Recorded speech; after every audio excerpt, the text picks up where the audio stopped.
All right, so this is Orzhov Doom Pact. So what do we want to do? Well, it's a Doom Foretold deck. So what we want to do is use Doom Foretold to grind out value. This card has garnered a lot of fans since it came out in Throne of Eldraine. Brian Gottlieb did really well in Standard with an Esper Doom list not long after Throne of Eldraine came out. He won, was it a Twitch Rivals event, I think, with it. But essentially, it's kind of like a stacks deck in a way. What you want to do is you want to drain your opponent of resources and then sort of put them in a vice-like grip. In a way, it almost feels a little bit like the Rack does in Modern. Not exactly, but it has that same kind of resource denial sort of feel to it, you know? So, how are we going to deal with our opponent? How does the deck play out? Well, first of all, we have some interaction in the form of, well, Thoughtseize is our best piece. So we can just Thoughtseize our opponent, get important pieces out of their hand that we either can't deal with or don't want them to get too much value or whatever it is. In order to make sure that we hit our lands, we have 4 Birth of Meletis. Now, Birth of Meletis is really, really good. Honestly, I don't think it actually sees enough play in Pioneer, which is interesting because it does show up in control decks and in these kind of decks and stuff as well, but it is very, very powerful. For a slower deck like this, being able to find your lands in order to hit your land drops is incredible. Gaining a little bit of life against burn or aggressive decks is really, really good. And then also the 0/4 blocker, incredible. Really, truly incredible. We then also have, now in terms of removal, we have got Trial of Ambition is our first one. So it's 1 in a black enchantment. When it enters the battlefield, target opponent sacrifices a creature. So it's an edict effect at sorcery speed. It's an enchantment. There's a reason for that. But when it enters the battlefield, when a cartouche enters the battlefield under your control, you return Trial to its owner's hand. We don't actually run any cartouches, so that's basically just blank text. We then have 3 Oath of Kaya. So it's legendary, so it's, you know, we don't want to max out too much on them and draw too many, but they're still okay in multiples.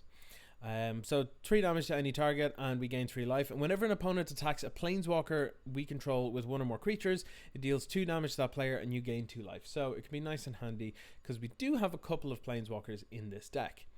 And then finally we have Doom Foretold as sort of our big piece. This is the big bit. So this is 4 mana for an enchantment. At the beginning of each player's upkeep, that player sacrifices a non-land, non-token permanent. If that player can't, they discard a card, lose 2 life, and you draw a card, you gain 2 life, and you create a 2/2 White Knight creature token with vigilance. Then you sacrifice Doom Foretold.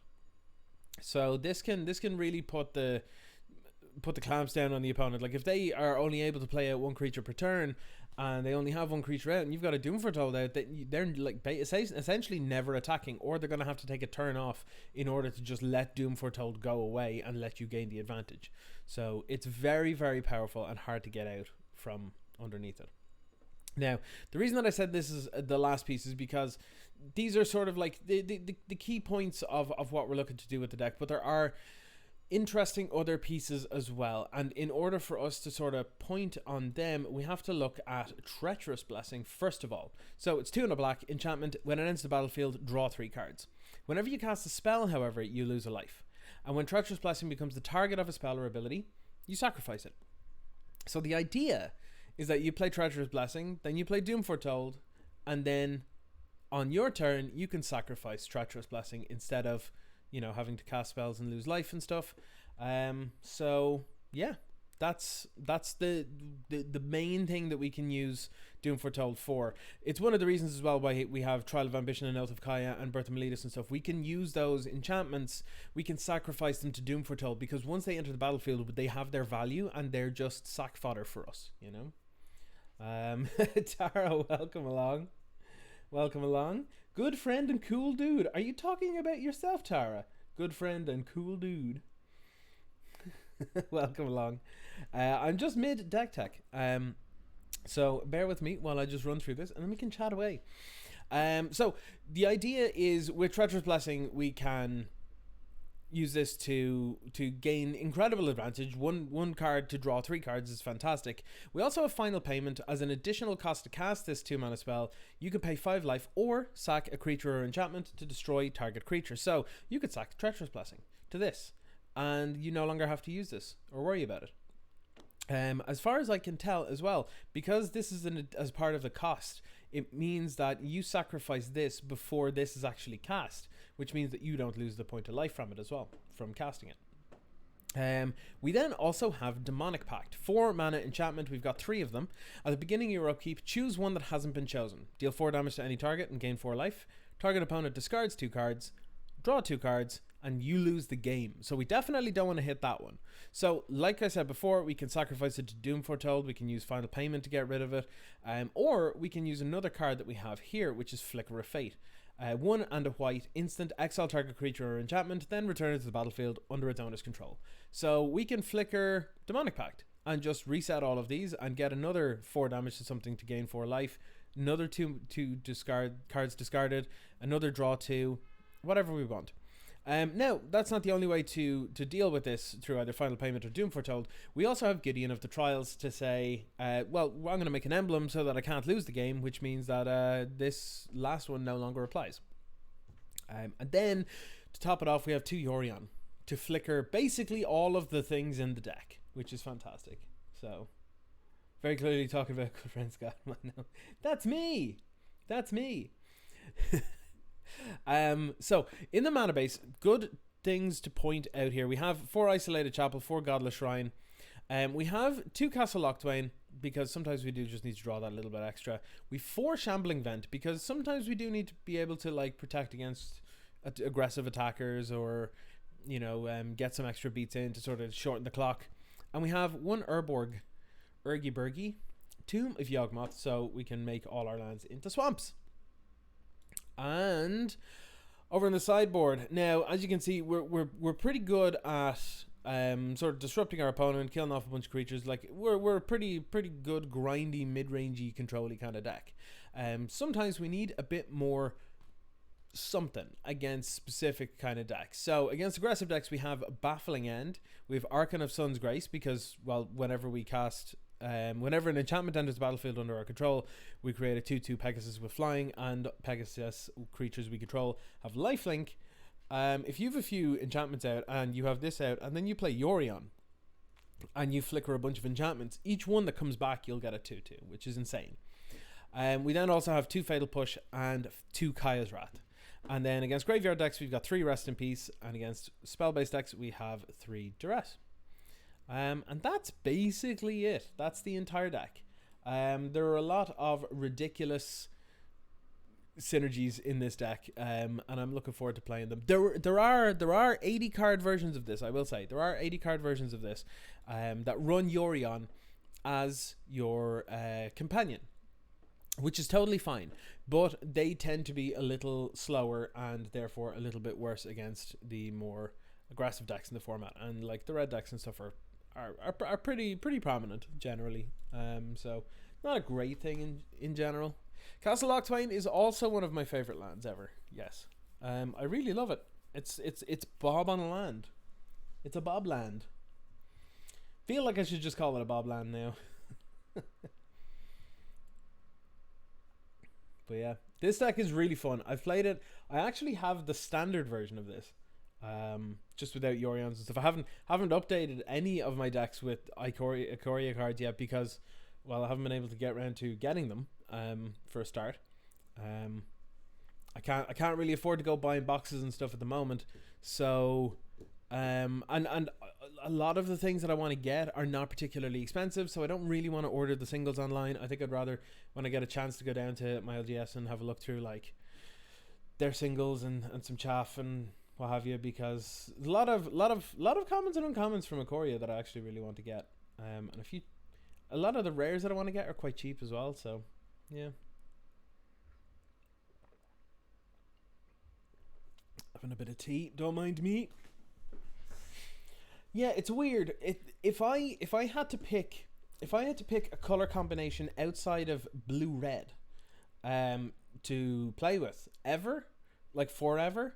Weirdly, it wouldn't be blue anything or red anything. It would be black white, which is very weird. I don't know why, but I don't know why it'd be like it is, but it do. So, so they have a Kahira deck, which means that it's probably a control deck that has no creatures. In which case, this is fine, I guess. I'll keep this. Be blue green or white red. They both feel like Tara colors or Tara color pairings, to be honest. Yeah, that's kind of how I feel that you would be too. Yeah, I'm inclined to agree. Okay, so this is actually a green based deck. It's not necessarily a control deck. That's weird and interesting. So in that case, I think I definitely want to lead turn one with a Thoughtseize. Oh, it is cats. It's actually cats. Ooh, okay. Oh no. I guess we get rid of Coco. I don't know how to feel about this one. I'm gonna be honest with you. I don't know how to feel about this. I guess like we could get Demonic Pact online by the time they get a Dorn Pouncer out and attacking, and then when if they eternalize it, we can flicker Demonic Pact to get. No, I don't know. It's weird. It's weird. Yeah, there's not a whole lot that we can do against early creatures like this, so I'm a little concerned. Not in terms of the build that we have anyway. We can also target our opponent's creatures with Flicker of Fate, just FYI. I'm not going to pay the 2 life. I'm just going to pass over. Yeah, cats. I'm interested to see how this plays, because I mean the cards I saw in hand there are pretty reasonable, all things considered. So, Prowling Serpopard. I know it's a Serpopard. Serpopard. I like saying words weird sometimes.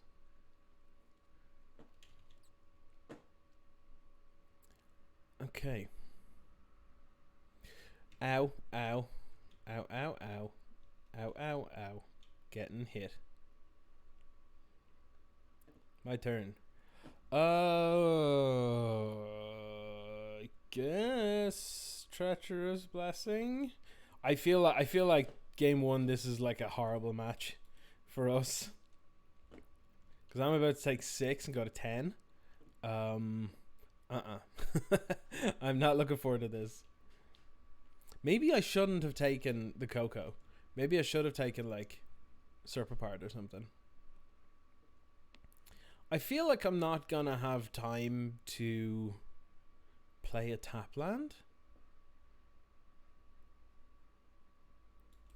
Yeah, maybe that's it. Now, I mean, the thing is, if we can get Demonic Pact down, kill something with it, and then survive, we might be okay. But I do love Shambling Vent as well. Absolutely love Shambling Vent. It's one of my favorite creature lands. What you got, opponent? Bronze-Hide Lion. Okay, we knew that existed, so that's not terrifying, I guess. There's another cat. Another cat. I was like, I wonder if it's Sacred Cat, because I love Sacred Cat. I do love a good Sacred Cat. Okay, so I'm gonna go to 10 here. I don't think I can survive, to be perfectly honest. Because this is 6, 7, 8, 9, 10. I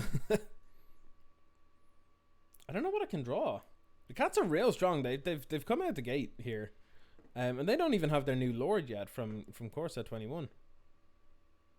Now, I mean, a sweeper and they're dead, but we don't main deck sweepers. Not in this build, anyway.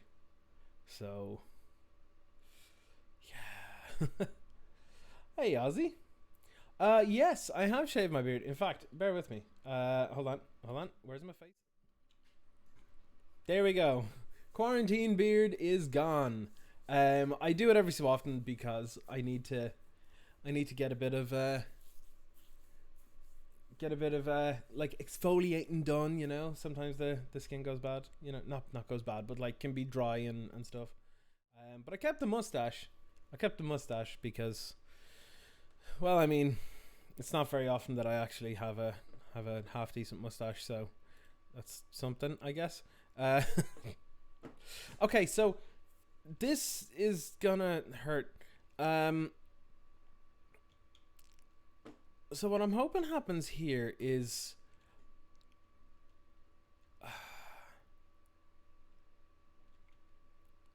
I don't know if I can survive here. I really don't.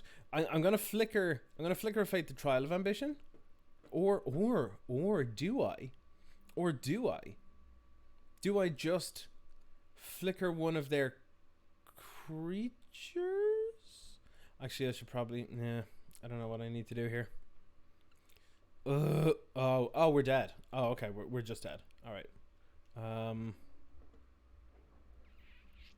I should have flickered this with the ETB on the stack.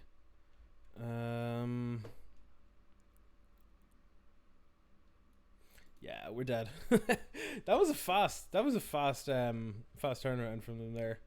Okay, well, sideboarding, we're gonna get some better stuff, hopefully. So Fatal Push is good.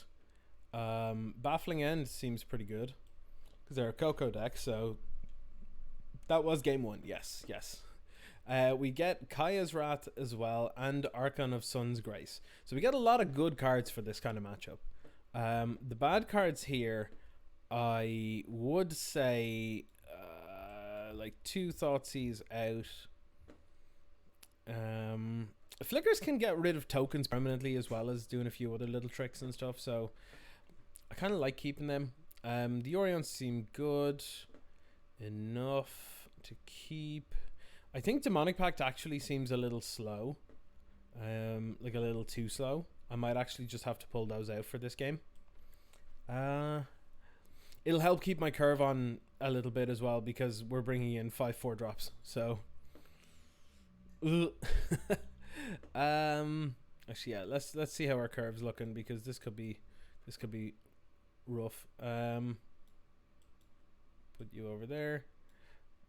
Put you here. Yeah, that's pretty heavy on this side. Maybe we pull out like 1 Doom Foretold, and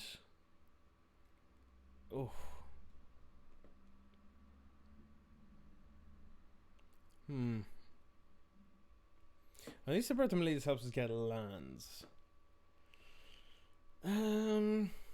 It's weird that we bring in Archon of Sun's Grace and Kaya's Wrath, but I had like sometimes if you like just wiping the board, it's just worth it, you know.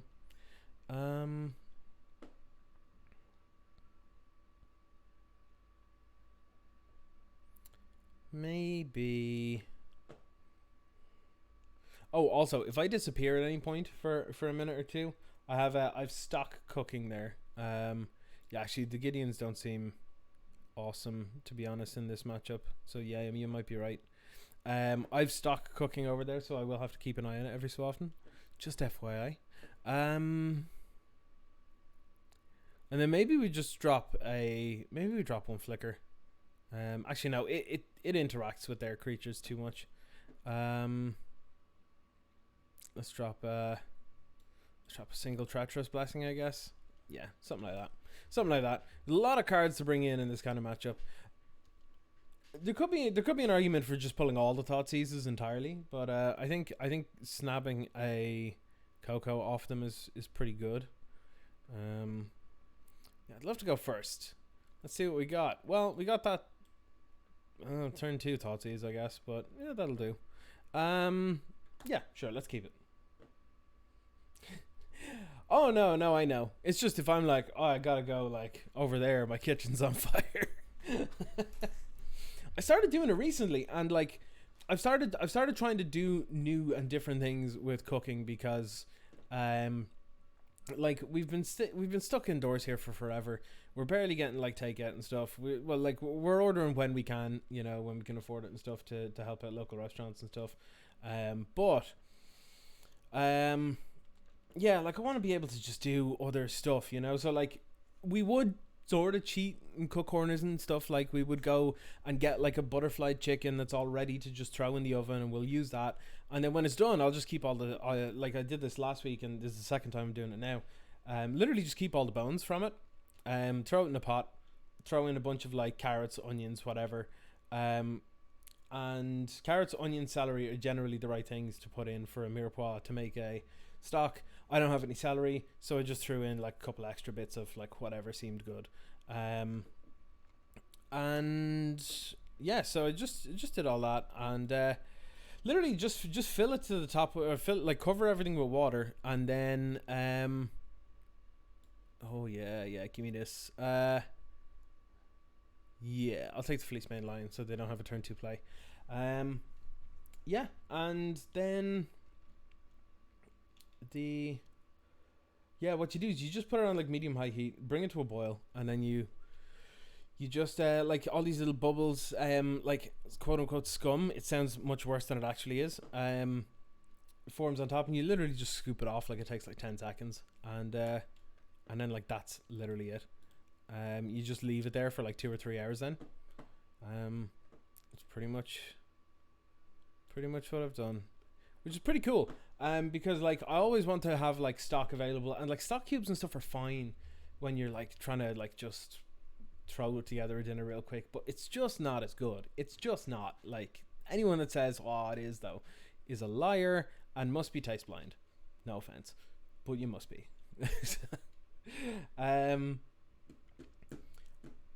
But like it's literally the easiest thing. Like I was gonna throw those onions out because they were getting a bit long, you know. Same with the carrots and stuff, starting to lose a bit of their firmness. Just throw them in water, boil them for hours, and then just literally sieve it all and like stock. It's like the easiest thing. I could talk about food for a long time.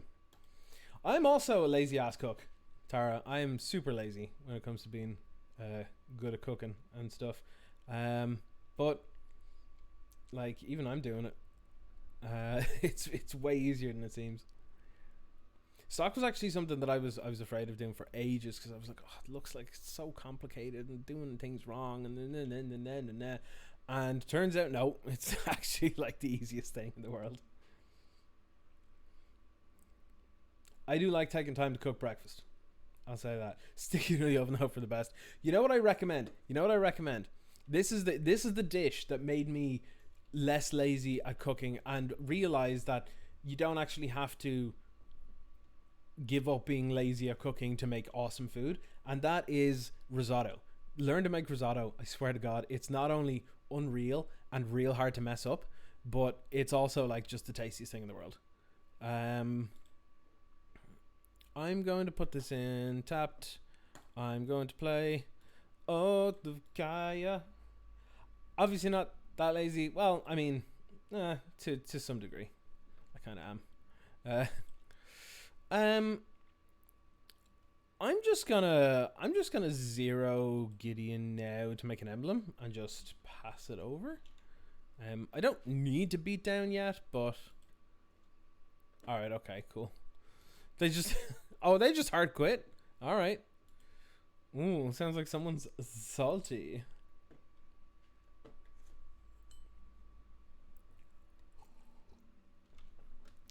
I should do a cooking stream sometime, though that's unbelievably hard for me to set up.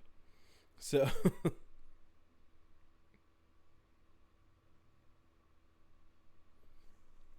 we'll see.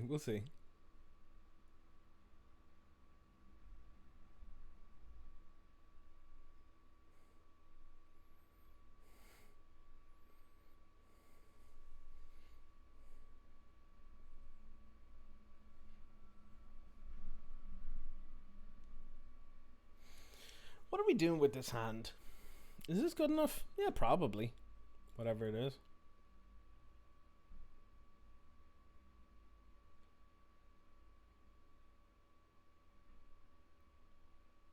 Okay, we're getting thought seized. Rip.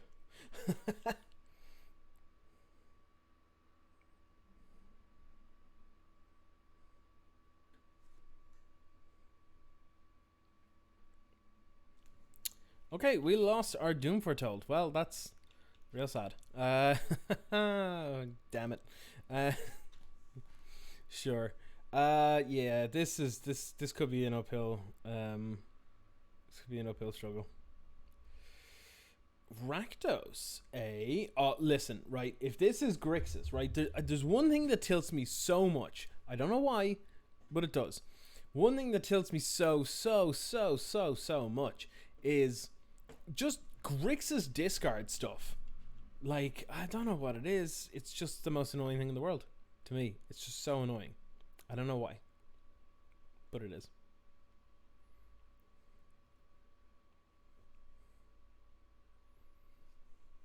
Discard, one of the least favorite things to play against. Well, this is the thing. Like, if I play against like eight rack or 10 rack or whatever it is now, that's fine. That's fine.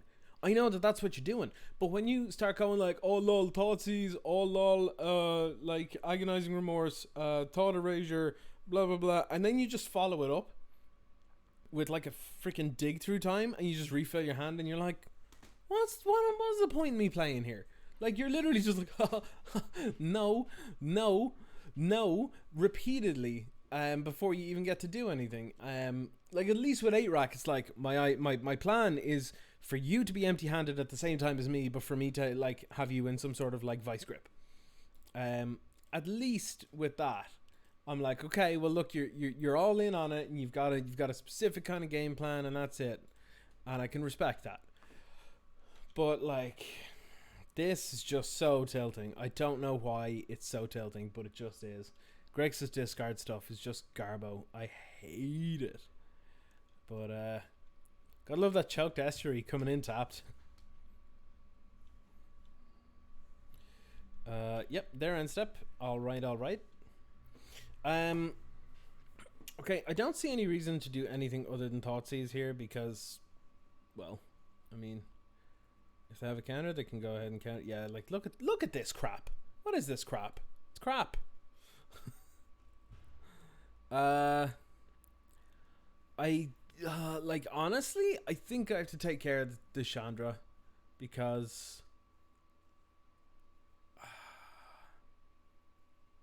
yeah, to take care of the Chandra. The rest of the stuff can just whatever. So they've got 2k commands, a Fatal Push, and a Nickel Bolus. The Nickel Bolus is obviously the most problematic thing here. If they want to, what do they do? Oh, Nickel Bolus Ravager. Sure.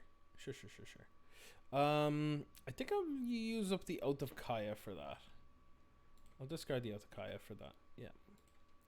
Okay.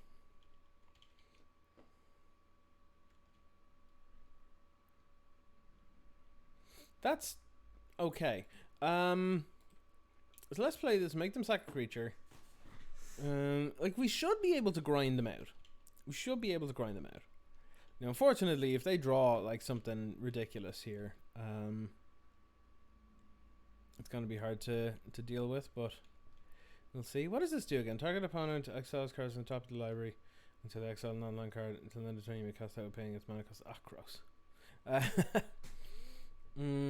Okay, cool.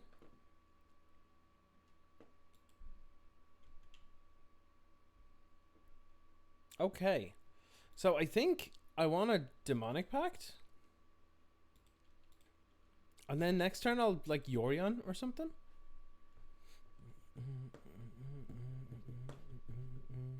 Are they gonna K command me now?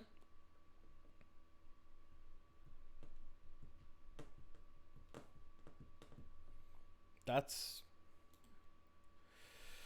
oh god, that's really annoying. I didn't realize this. Yeah, I didn't think this through. So essentially they're gonna get to yeah, alright. They're gonna get to bring back that Nickel Bolus to hand and play it this turn, make me discard this card. Then I have to find some way to deal with Demonic Pact off the top of my deck. Yep, did not see that line. That's rough.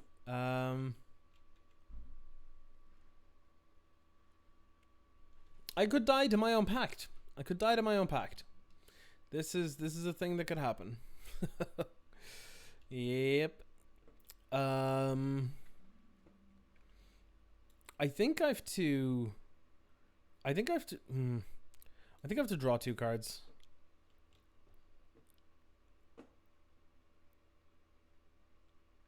Flicker of Fate's nice, actually. Real nice. I should have played the Castle Lochtwain there, but oh well.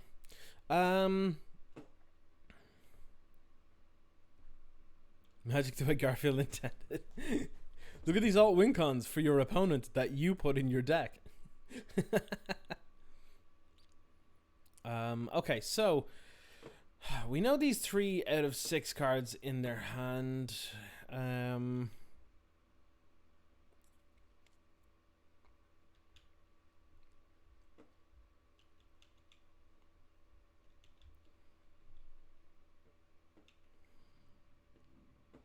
Jacevin's Prodigy. Definitely don't want that to stick around. But I definitely don't want the Nicol Bolas to stick around. This is going to be awkward.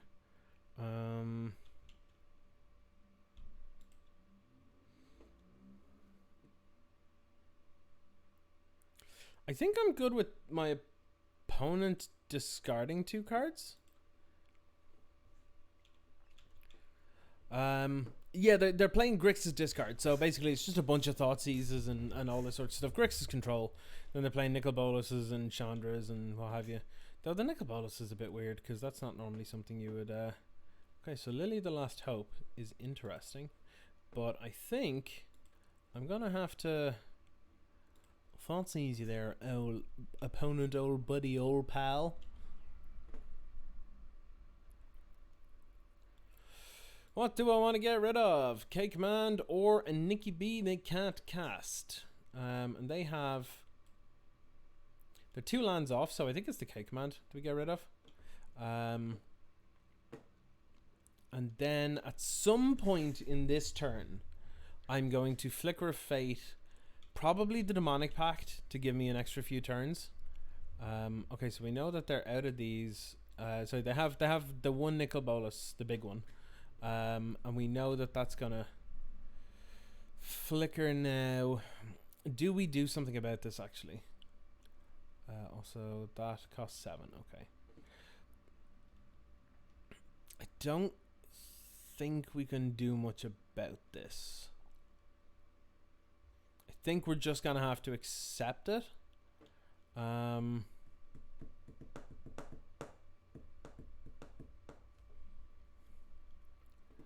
they're gonna recast K Command. Sure. Okay.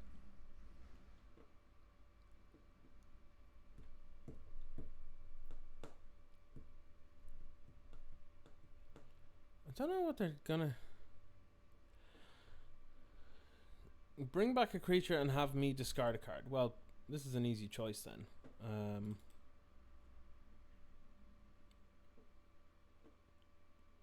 That means this turn I'll be able to kill that Jace.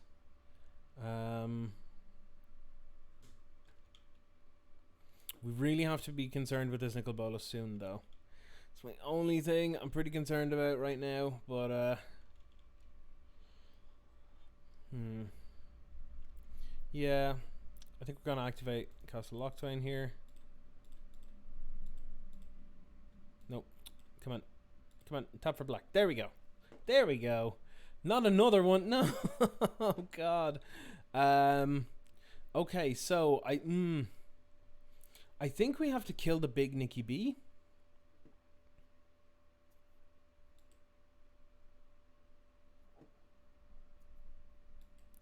I think we have to kill the big Nikki B just to slow down our opponent's clock. Then play Demonic Pact.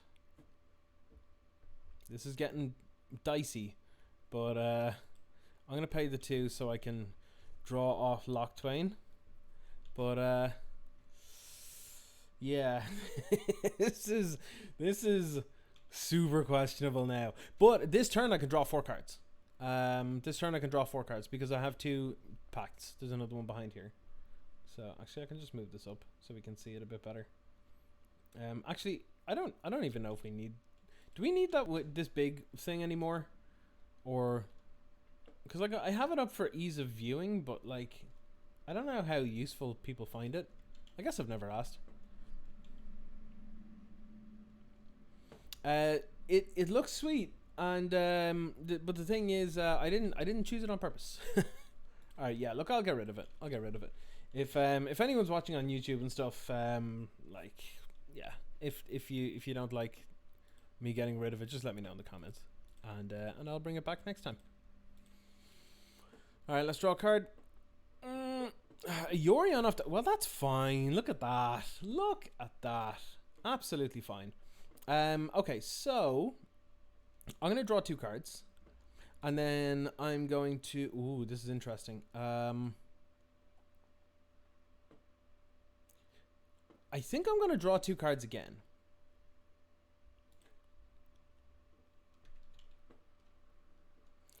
So I get to draw 4 here, which is pretty nice. The flaming knives are now just normal knives. Sure. Look, here we go. Here we go. Now we're cooking with the diesel. So we are. Look at this. Get this out there. Now we're fine. Literally perfect. Nothing wrong with it. This does not have summoning sickness, which means it can flip in response to the trial. So that's a bit stupid. But then again, now I'm just juggling air. Okay, so I'm gonna birth Meletus because this gives me more cards and stuff. This is card neutral, so I'm okay with this. I should have 3 more planes, I believe, if I've memorized the deck. Yeah, buddy. All right. Don't need to do anything here. I can just wait and pass. Yep. If they activate the Jace, I'll final payment to getting rid of one of the demonic pacts.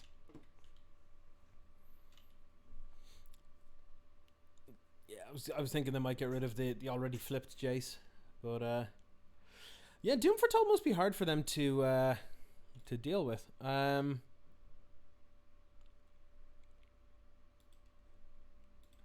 I'll hit them with this white and black, and I'll sack. Damage and draw have been chosen. I'll get rid of this one. Alright. Good stuff. So they get to loot, basically, is all. So it means they have 2 cards in hand. Not much to do with them. They're going to lose the Chandra next turn unless they play something out here.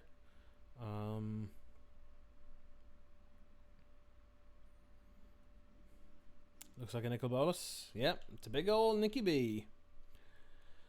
Big old Nicky B. Exile cards from the top of the library. Exile 2 cards from their hand is rough. Oh damn, that can go face? I did not know that could go face. If that had that gone face, I could have played differently, I think, at some point. That's oof, my bones. Okay, well they use the graveyard enough to warrant bringing these in. The Duresses are pretty good as well. Yeah, that was rough. Honestly, I actually think Archon of Sun's Grace is pretty good here. The reason for that is because they haven't really seen many creatures on our side. So I'm pretty good to, well, bring these in and just have like incremental advantage machines, basically.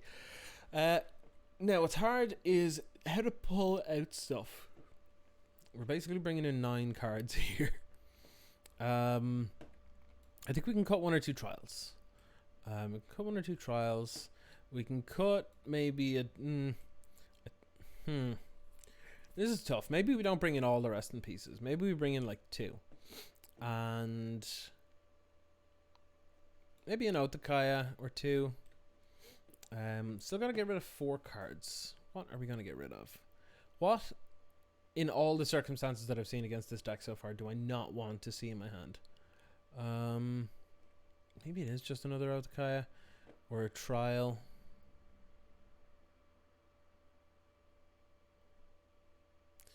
You know what? Maybe we just bring in 1 rest in peace, and if we get it, we get it, and if we don't, we don't. Like, it's not like it's gonna ruin our day or make our life significantly harder if we don't get it. It's just that it'd be nice if we do. So I think that's okay. We're gonna be on the play. I will like holding on to all 4 Bertha Malias for sure on the play. Gideon's good because it's good value engine. Gideon is alright. Let's take out 1 or 2 or something. I don't know. It's fine, right? Maybe we just bring in the 2 Archon. I think we don't actually need to go too far off our game plan to actually do well. I think. So I think with that in mind, I want to keep the Altakai because it does deal with planeswalkers that are like slightly lower loyalty or whatever. So maybe we do just pull out another trial. And did we just pull out the trials altogether? No, that's removing too much removal then, I guess. Yeah, maybe a drop of duress. Yeah. Actually, yeah, I might actually. Yeah, look, that's fine. Yeah. Let's not stress too much about it. It's okay. They're only chill games anyway. We're trying the deck out. Deck is super fun to play though. Super fun. I'd love to play first. Thank you. All right. Well, Jesus. Well, I mean, you shouldn't really mulligan against the Thoughtseize deck. These are going to help for sure. But I feel like if they've got hand disruption, they're going to hit this and then they're going to do their best to hit this. But if that's what they're spending their time doing, I mean, it's not like they're going to do anything else. It's what their deck's designed to do. So not too pushed on it, to be honest. Not too concerned. Shambi Vent. Yeah, I mean, like, these don't kill us. They just deal us damage. So, like, these are fine. The Demonic Pact is a bit questionable. But, like, well, they don't have a turn 1 Thoughtseize. That's good. They could have thought Erasure next turn, but, like, really? Are you really doing this to me? All right. Sure. Yep. That's okay. So next turn we'll be up to 7 cards in hand. Then we'll go to 6, 5, 6, 7, 8. Yeah, we'll have to go to discard next turn, but that's okay. Yeah, we need to kill this. The sooner the better because we need to stop them getting through their whole deck basically. Tretchy B.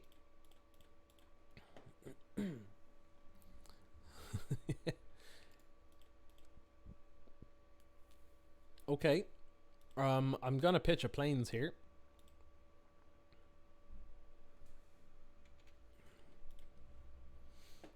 Drawing a lot of weird cards in this one. I love going to discard. Oh, Croxa. I forgot Croxa was a card. Yeah, that makes me want to, yeah. That definitely makes me want to get the rest in peace sooner. What am I getting rid of here? I don't mind taking 3. It's not a big deal. Yep. Going to discard against the discard deck is quite nice. I'm not gonna lie. That's pretty good.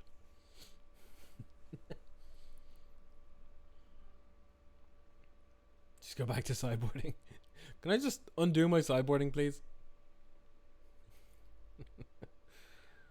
Good to see they don't want to Thoughtseize me now here, and so that's good. All right. Well, I mean, I'm gonna Thoughtseize first because I don't want to play a second Treacherous Blessing and then take 4 for this Thoughtseize. That seems rough as toast. Damn it. You see, in these kind of situations, you kind of have to take the K command, which really sucks. K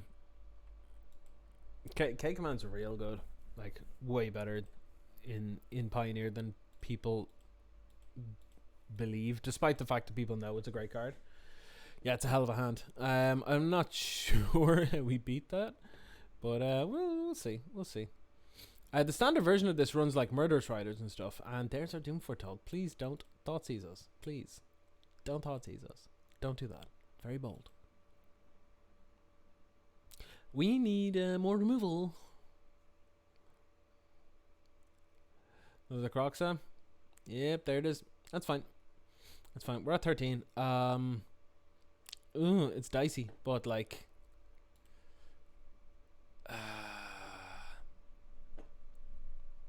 honestly, think we just pitch a Godless Shrine. Wait, hang on. If I go to 10 here, then I cast a Doom Foretold next turn. Yeah, that should be okay. Should be okay. It's a little risky, but it's okay. So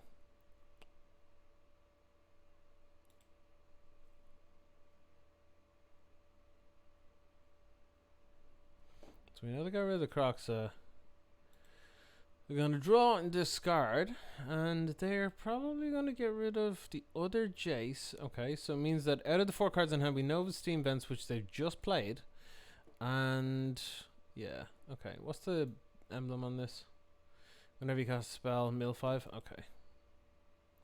Yeah, we need to find a way to get rid of that. But, luckily for us, we have ways. We have ways. We have ways around this. We just need to hope they don't have like a counterspell, which I'd imagine they have some number of negate in the deck, but like I mean, do what we can, right?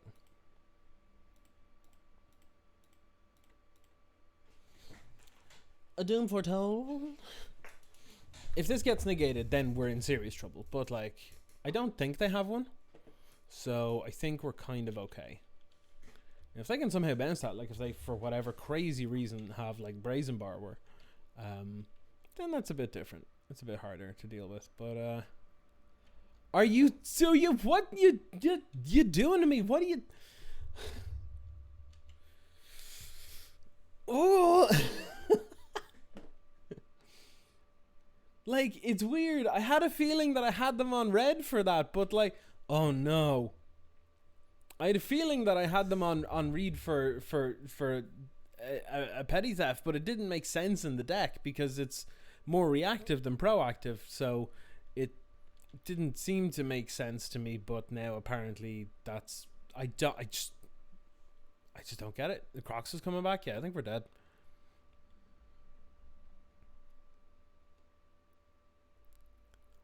What are you doing? Yeah, it is Croxa. Yeah. But hey, that's alright. We don't need to worry too much about it. Because we'll discard the Demonic Pact because we obviously can't really discard any more stuff that will potentially kill us. So we'll stay at 8. It comes into play. We Trial of Ambition it. We go a better day. This is a weird game. This is a weird game. Like, I did not expect them to have a Brazen Borrower. Like, what the hell? We probably will just die to this Brazen Borrower now. Because we're taking 2 every time we do. Like, we're down to 6 now. We have to deal with the Jace and the Brazen Borrower and the Nicol Bolas in hand. Oh, this is heavy. Heavy stuff. I always hate this game against Grixis stuff. Honestly, I think we have to play this here. Like, if they have another Brazen Borrower, rip, I guess. But, like, I don't see how they can kill us this turn. But, like, I've been proven wrong before. So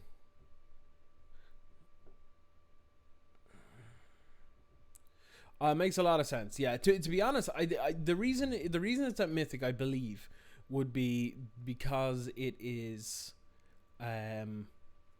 Jesus, are you kidding me? All right. Is because I think it would have ruined the limited environment.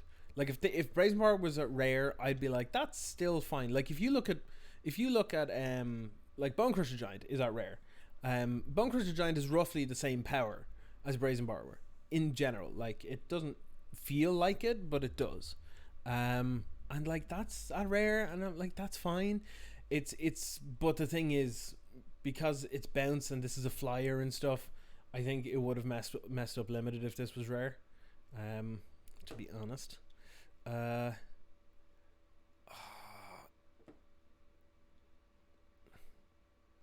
I have to kill the. Oh Jesus! I have to kill the Davriel. Um.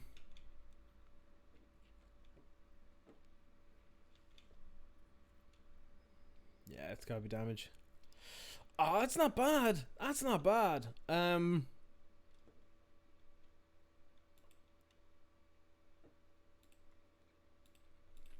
Of all the things that, well, hold on a second. If I know they have Nicol Bolas in hand, maybe I should just start punching Jace. Because this is lifelink as well. So I shouldn't have pitched the planes. I should have pitched Urborg.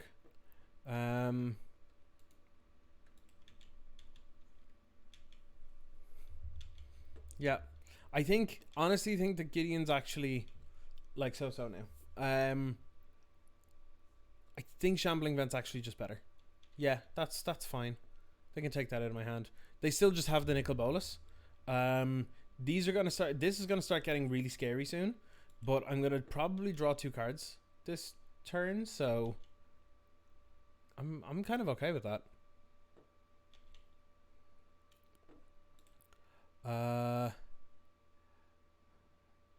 Yeah, I'm gonna draw 2. I need to find something quick though, or I am in a lot of trouble. I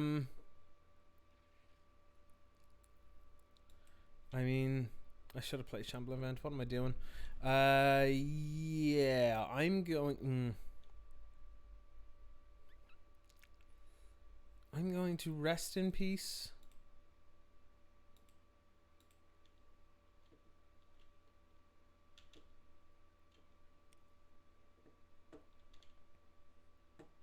So they only have a Nicol Bolas in hand.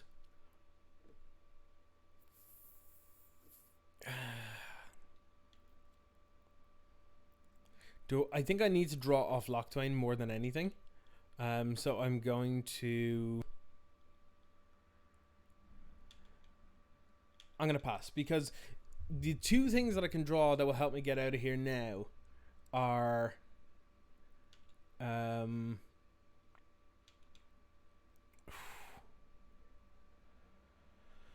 oh god, I don't actually know if I can afford to do anything here now that I think about it, because they're going to hit me down to 3. Casting any spell is going to cost 2 life.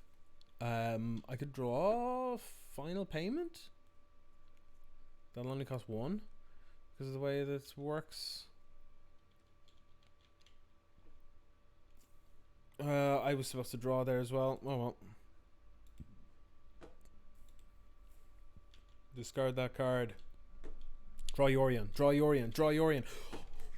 Oh, we in this. We in this. Never mind. We gonna win. It's fine. It's fine.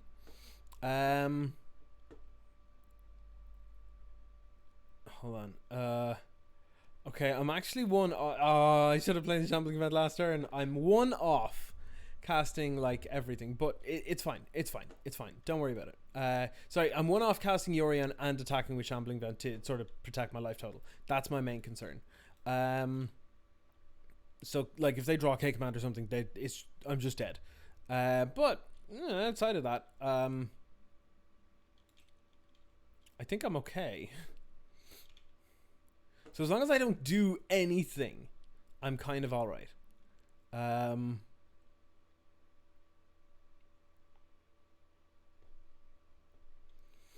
They have to not do any.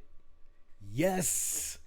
Oh, I got there. Yeah, because what was going to happen there was I was going to blink this, draw 6 cards, make them sacrifice a creature, redo this, so that on my turn I can deal 4 to this, attack Jace with Yorion, and the Shambling Vent. That would have been gained 6 life.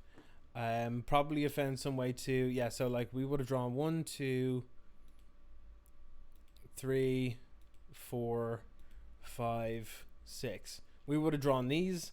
Flicker of Fate targeting these makes these get sacked, so it would have been like get rid of one of these, play Doom Foretold, take 3 life in total, but then they're gone forever. Then this also is there for extra value. Yeah.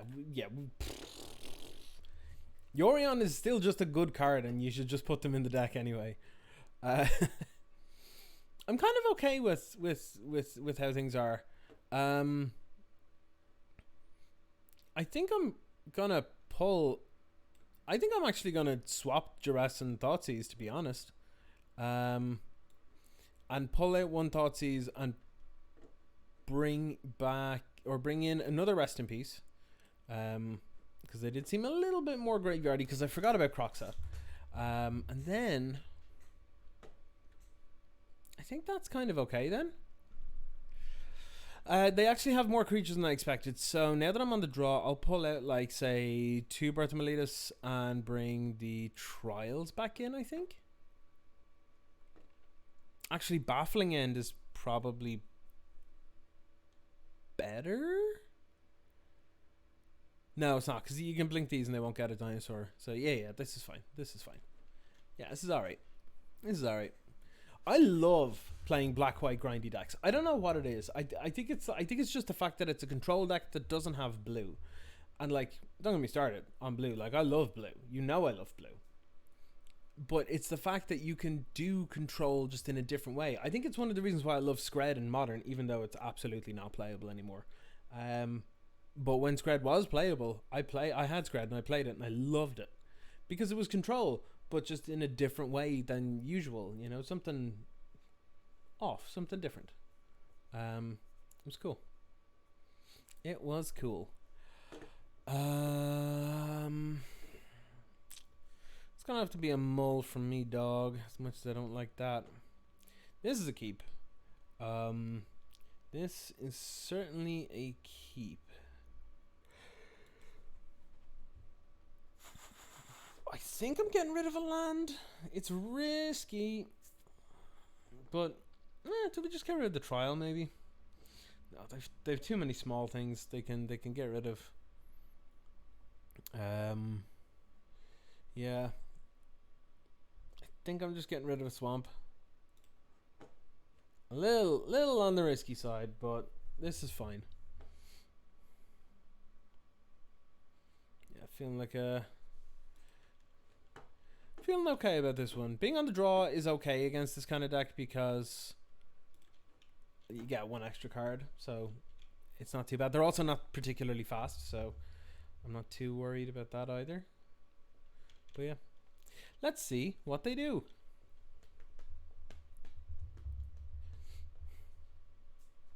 For me, it kind of sucks that there's no affordable color at the moment, if that makes sense. Apart from red, obviously, apart from red.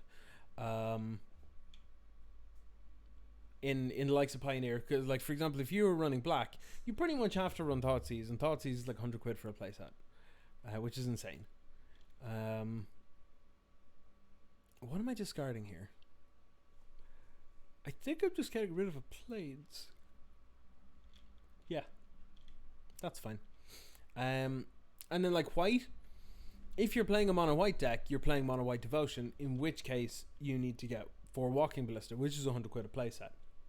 If you're playing blue, you need to get Brazen Bar, that's 100 quid a playset. If you're playing Simic, you need to get at least €3, which means you're looking at like 130 quid. It's heavy. It's real heavy. I'm gonna hit you with the Durus.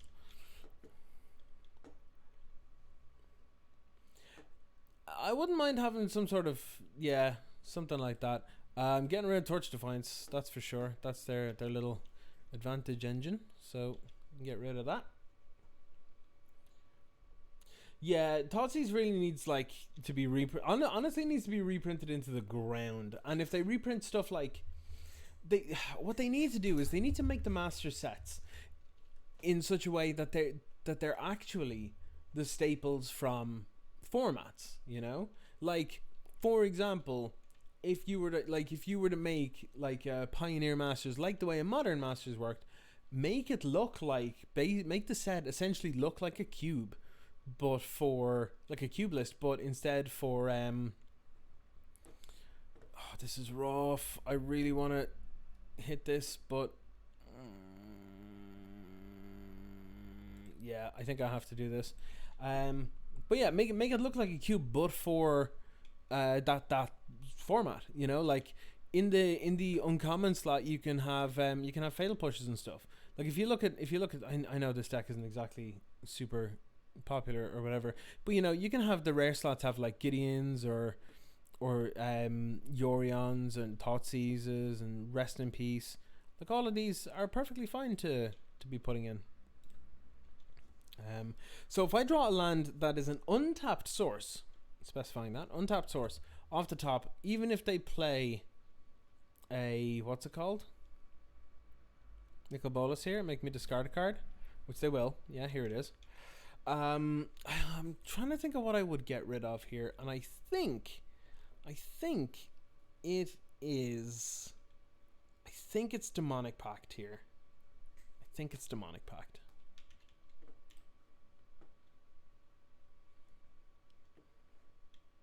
Or is it? Could Trial of Ambition.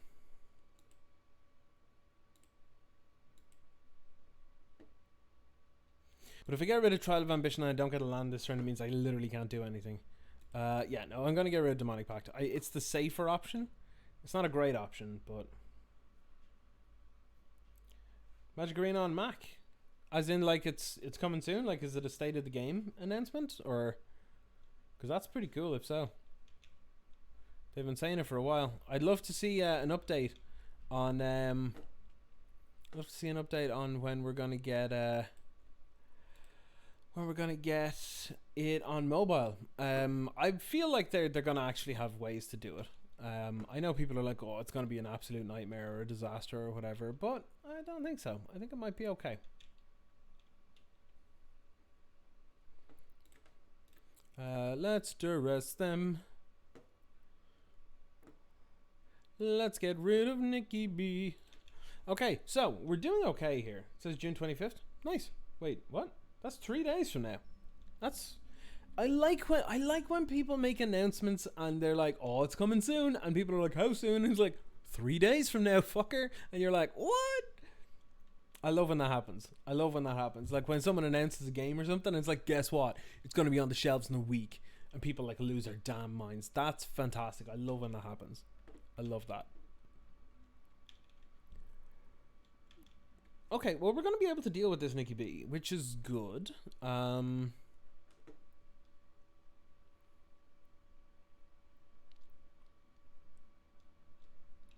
are you playing? Croaksa. Alright, that's fine. It's actually okay. It's not the worst, but like, I'll get rid of Flicker of Fate. We have to be aware of our time, our countdown here. Oh, Jesus. Yeah, well, ripping peps, I guess. Yeah, we're gonna die because we don't draw our fourth land. Sitting here with the Doom Foretold in hand. Fuck my life. Yeah, I've only got 5 minutes on the timer, but honestly, I think I'm gonna have less of that as a problem, to be honest. Yeah, I think I'm just gonna die to these. I may as well block here. It's about the best this can do. Welcome, American. I mean, it literally does because Standard's so bad. It's why I'm on Magic Arena or Magic Online. No, you. Ooh, you took my thoughts. You took my Doom. My poor Doom. I don't know how we can win here now. Yeah, not with another Gideon. Oh well. Rip. We were doing okay. They were about to call against Commandos. They were about to K Commandos. They started tapping in my draw step. That was unfortunate. They are an attrition deck that have ways of recuperating that are much safer and more reliable and more castable than ours. So as unfortunate as that was, yeah, I'm gonna let this look for another opponent.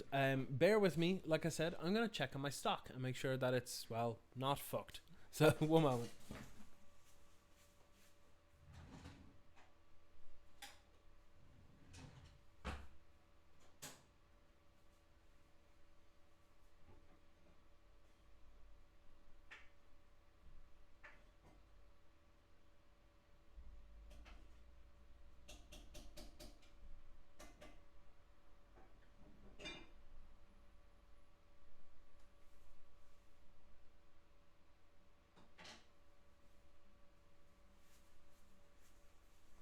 All right.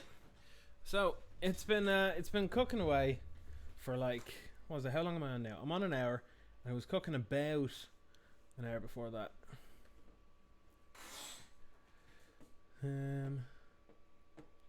Making a deck that makes the opponent discard just after they draw. 8-rack. Actually, funny enough. Hold on.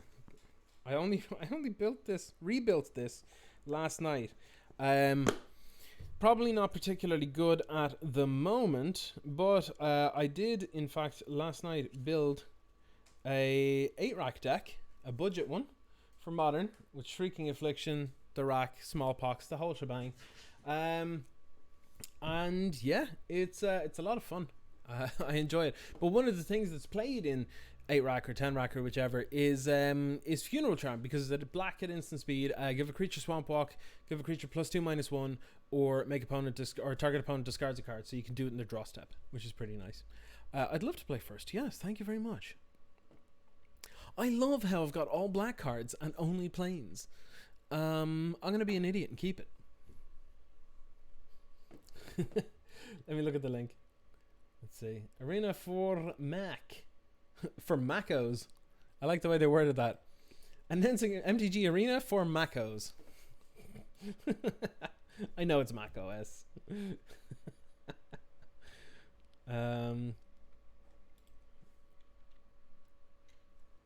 It's gone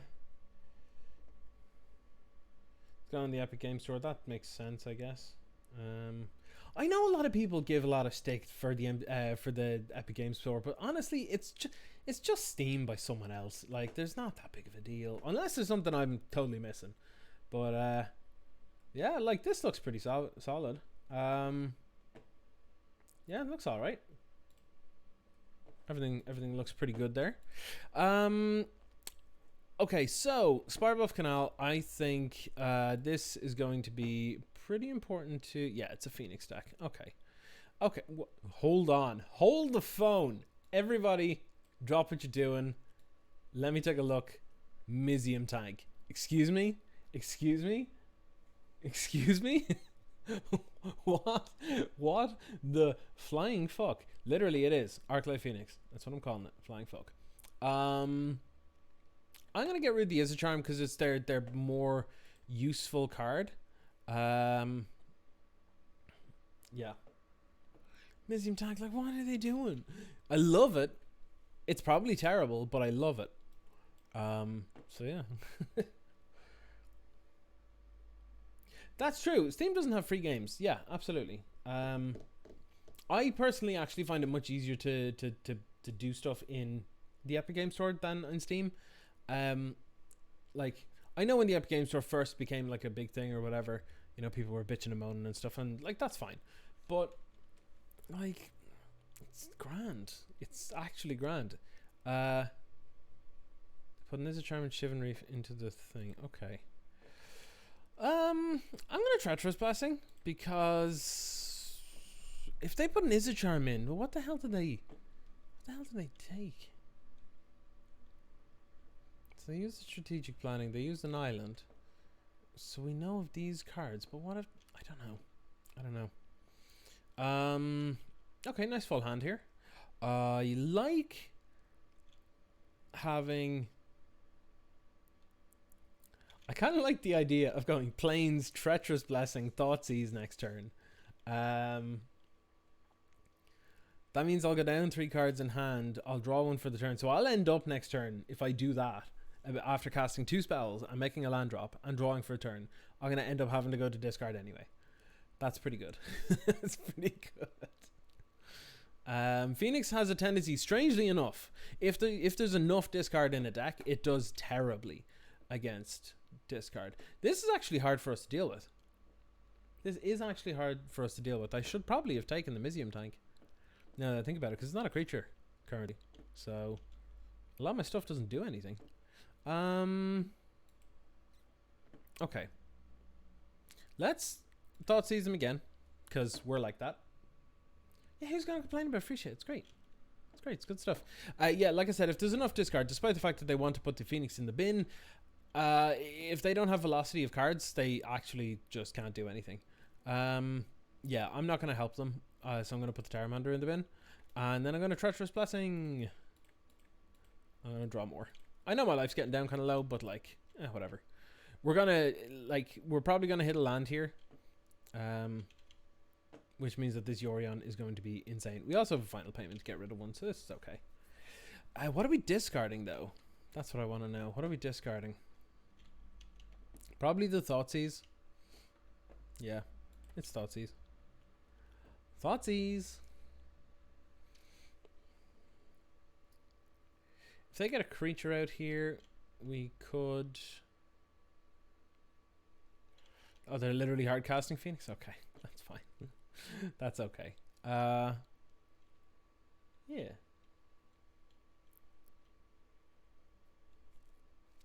Okay, they're hitting us. Good choice, opponent. Good choice. I do love Phoenix, and I'm definitely going to try and bring it back. Okay, it's kind of annoying me now that we're not getting the lands that we are supposed to be getting here. So, you know, sometimes I do feel like this deck does need one extra land, but the fact that if you don't draw stuff like your Treacherous Blessings, you kind of can get screwed by just, you know, drawing dead and stuff. So what do we do here? So if I Oath of Kaya this, no, I think I actually have to wait. I think I just have to wait. If they crew up the tank and start like casting a bunch of spells and stuff, we can just final payment by getting rid of a Treacherous Blessing. Then we'll only take 4 potentially from the Phoenix, and then the 1 from the remaining Treacherous Blessing. So that's probably okay.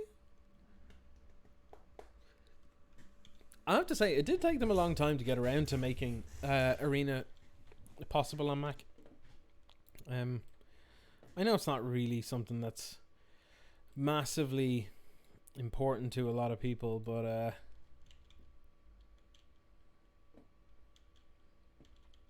yeah, it's it's I know it's not normally a priority, but like it took what, like a year and a half? I don't know. Yeah, Museum Tank's pretty cool because it literally becomes a creature by itself by casting spells.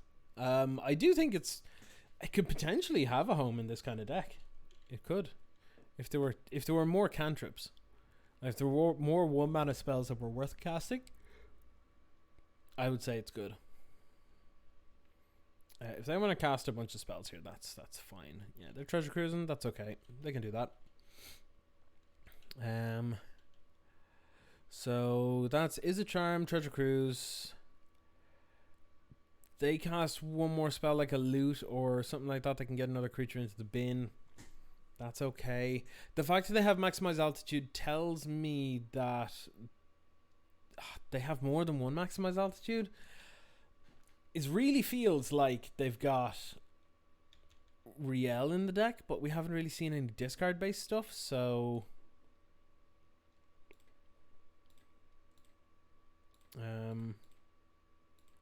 yeah, I don't know.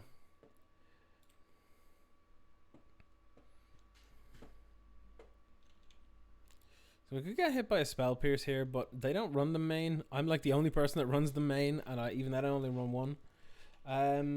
Riel will be kind of like I've tried it. If you go heavy on the discard, yes. However, it's a very Thoughtseize central format. Like the best deck in the format just runs 4 Thoughtseize and 2 Agonizing Remorse or Thought Erasure. So I don't really see how you can use it. Doom Foretold is a great draw here, actually.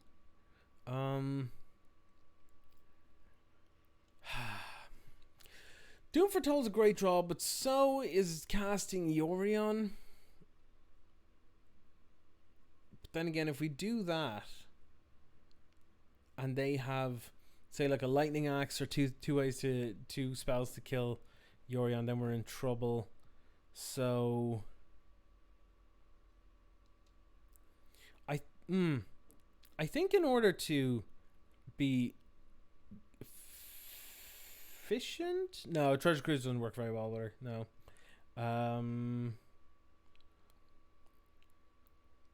I guess Doom. Well, here's the problem. with Doom, they have 4 cards in hand, so they could just cast 4 spells, and then we're dead. But at least if we Otakaya, we'll gain 2 life. We'll be on 7. It's less likely, but I suppose. Yeah, you know what? Let's try it. Let's try it. Screw it. Screw it. YOLO. YOLO. I do think we need to get rid of Treacherous Blessing ASAP as well. So like, it's definitely not a bad line. It's just I can't tell. I'm not 100% sure which line is better because they're pretty close, I think. But we'll see what happens.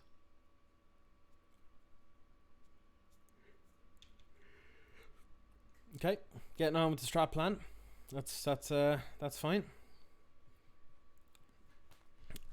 In case anyone's wondering, by the way, the reason why Is a Phoenix has basically died off in Pioneer is because you kind of need to have they have a treasure cruise, I think. Charter course. They should have one by now, I think. But yeah, basically inverter. Inverter. They just sent me a WP, like a well played. Yeah, there it is. Yep, 2 burbs. Okay, yeah, we dead. Looking at that, it would have been Xaxes if we used Altakaya either. So yeah, I mean, yeah, fair. All right, sideboarding. Let's go. Let's get those rips in. Those rips look good. I like Duress. I feel like the Bertamali is actually not super relevant in this matchup. Altakaya also not super relevant. And so what else have they got in the deck? They have, I'm going to pull out the Trial of Ambitions too. I'm going to pull out 2 of them. I'm going to bring in, will I bring in Fatal Push instead?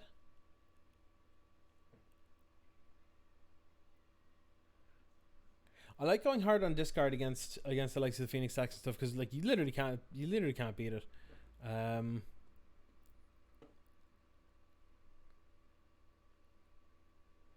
Gotta take out 3 here now.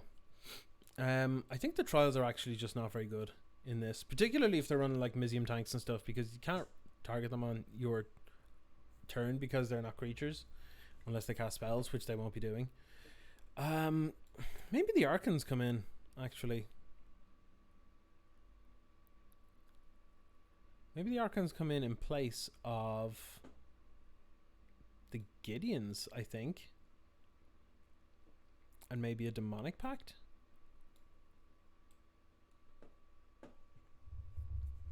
This seems okay. So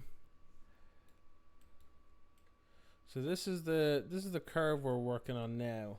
That's pretty reasonable, I think. That's not too bad. We're on 61 cards. Let's just get rid of Flicker of Fate, I guess. And submit. Mr. Force Phoenix. Yeah, I mean, yeah.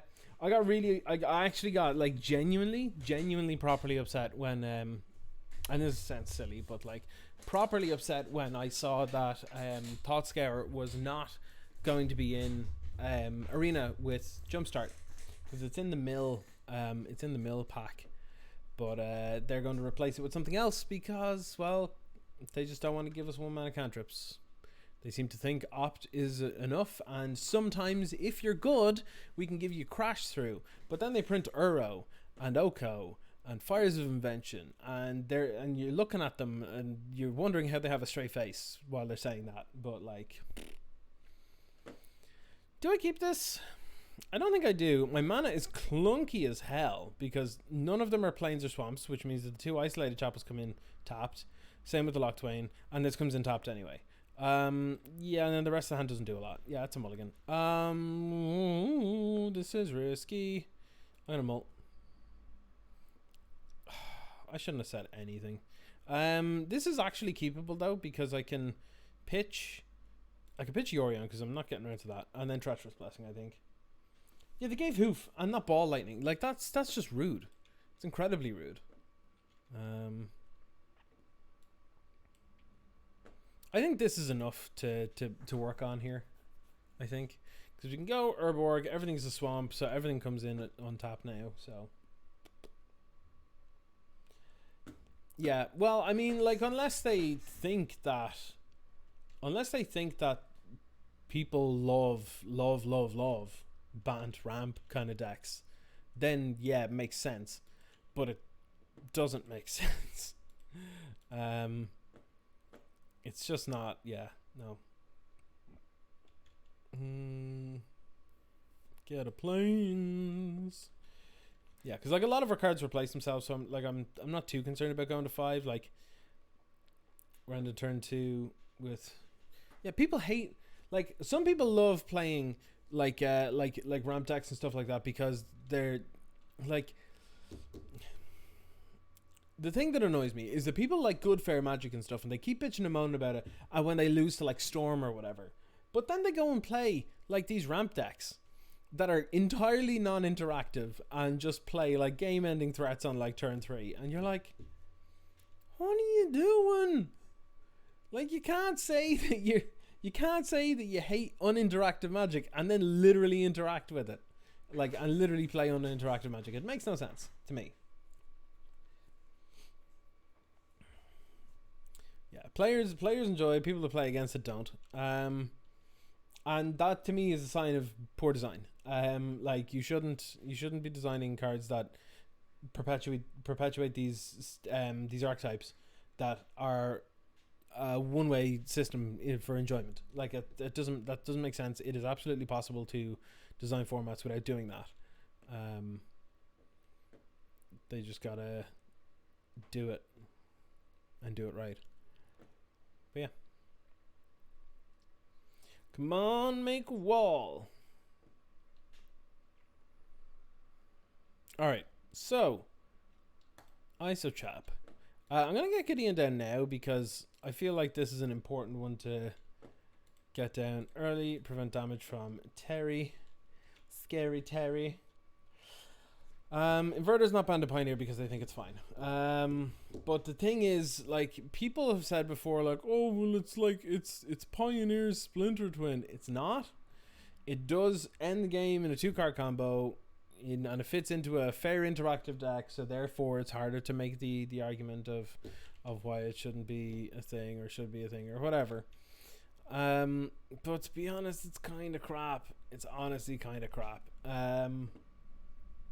Like, again, one of the reasons that I'm like, and I know that some people are probably going to be like, oh, when I say this, but one of the reasons why I don't like the idea and I don't want Twin to come back, for example, is because when you're looking at a deck that is, sure, it could be the super fun to play with, super fun to play with, but it could be rancid to play against, absolutely rancid. And like, this is exactly what I'm saying. It's the same as banned ramp in my eyes, because if it's not enjoyable, like, what the hell are you doing? Like, you shouldn't have these things. Like, that's not how this should work. I have strong feelings on these things because I feel that, you know, each player owes it to the other to help create enjoyable games. That's why like certain things like Inverter is super feels bad, and it, like, in addition to forcing certain archetypes like Is a Phoenix out of the game, it just feels kind of crap, to be honest. And it's one of my reasons why like I don't like the idea of Splinter Twin coming back either, because this whole like, oh, but it forces interaction, all that tells me is that you don't like non-interactive decks like Storm or whatever, and just because you don't like them doesn't mean other people shouldn't play them. That's just favoritism in terms of what you do and do not want in the format, and like, you're one player, you don't get to pick all that stuff, you know what I mean? Like, I know that people, I feel very strongly, and they're salty that they lost their deck, and I get that, I understand, absolutely. But like, come on though. You know what I mean? Like, I don't know.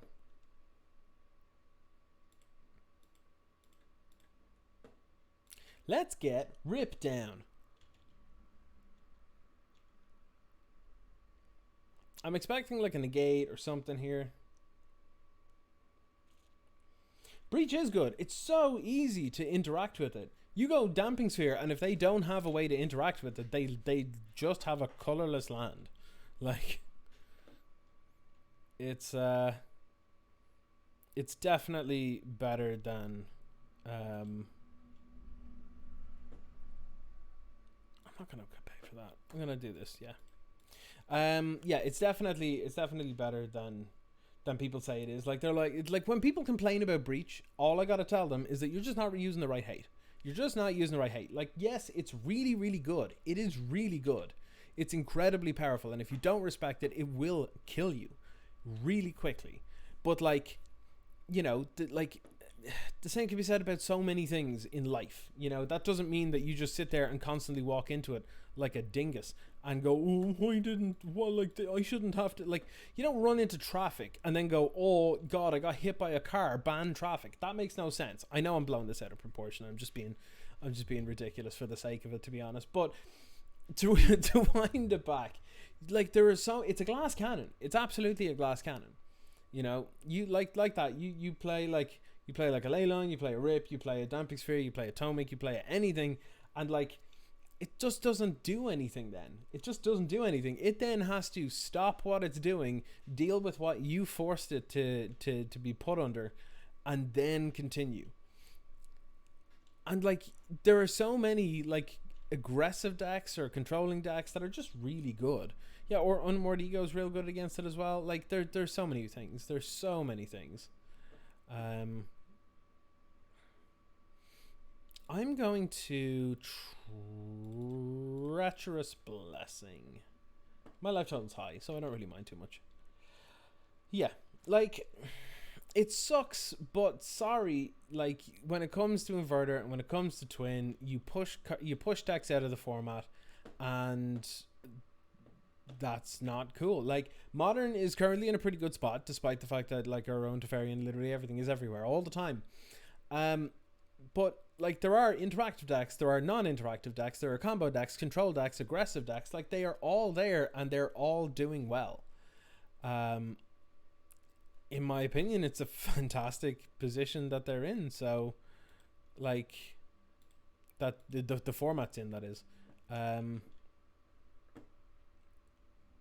You just name 5 cards that can be played in any color. Absolutely. Absolutely. That's the way this stuff works.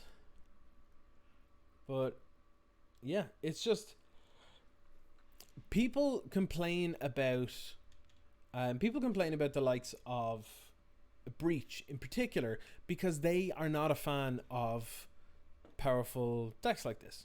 Like non-interactive decks, and that's fine. You can not like them. That doesn't mean not liking equals gotta ban. I think I'm gonna have to get rid of the Royal Scions here. I think I can deal with a D-Stroke and a Mizium tank, but I'm gonna turn Gideon into a fighting Chonkster. Mid-range, any go to Modern? It depends on what you mean by mid-range. Like, if you just mean like pile of good cards, then, well, kind of. Like, Jund is pretty good. Green Black Rock, less so. It's got less ability to close out the game quickly and that kind of thing. But like, yeah, I mean, like, you can definitely play mid-range decks. Like, there are mid-range versions of Urza decks. There are mid-range versions of the Snow decks. There are mid-range versions, like there's Jund, like I said. Like, even Taxes is pretty good at the minute. Like, the best it's been in a long time. Not necessarily tier 1 at all. Like, it's like tier 2 or 3. But it exists again. Like, that's just crazy, you know? Like, Stoneblade decks are like tier 2 or tier 3. But that's fine, you know. Like, like, all these things are absolutely playable and stuff in Modern. And to be honest, I actually think Modern is like wide open. I could pull up the metagame here in a minute, and we'll go through and like I'll point out exactly how everything is like just really good. Like, there are so many things that are good at the moment.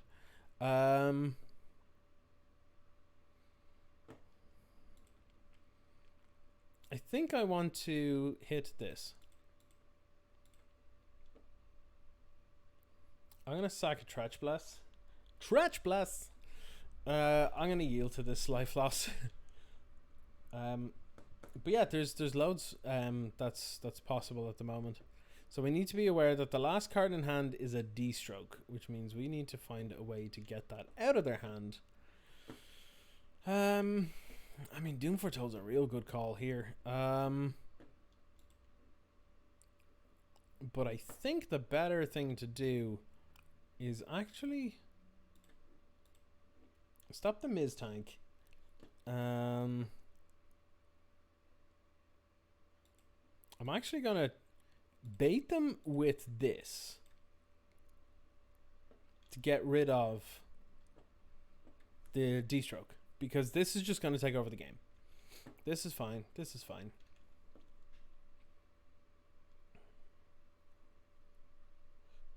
Make a Taxes deck and put catches in. Yeah, absolutely, absolutely. I can even get you a deck list. I have like my old Taxes deck here from like a year and a half ago, when I last played it, is absolutely still viable, like 100% still viable. You just might have to update it a little bit. Like you might have to add in like I hadn't played it since before Modern Horizons, so you'd have to add in like the stepmom and stuff. But otherwise, yeah, 100% playable. Like,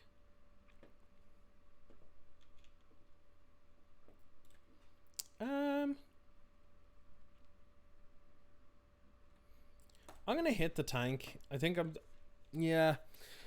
should have prevented damage from a servo or something instead, but I don't think it's that big of a deal here, to be perfectly honest. So yeah, we'll see how things go. They've no cards in hand, none that we're aware of, so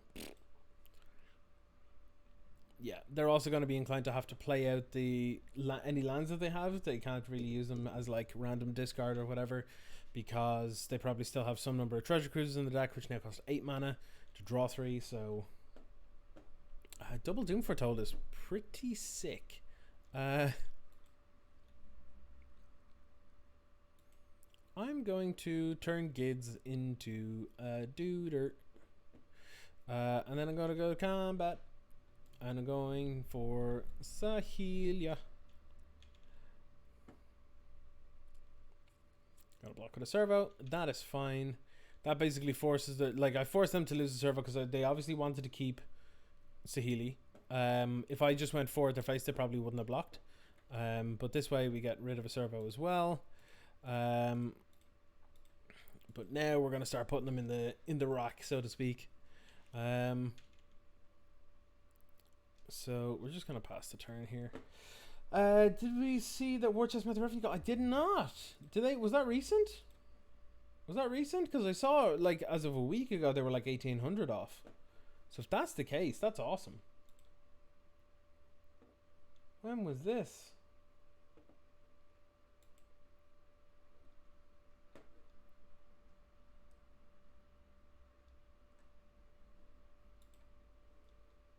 It's on Facebook. If you got a link, I'd love to check it out. Sorry, I left this person sitting on their Doom Foretold trigger. Oh, I feel bad for them now. Yeah, they're dead. They're dead. Like, they're stripped of all. This is what the deck wants to do. This is what the deck wants to do. Just rip their stuff up. Okay, so the fact that they have the Saheelis and stuff, does that make me want to change anything here?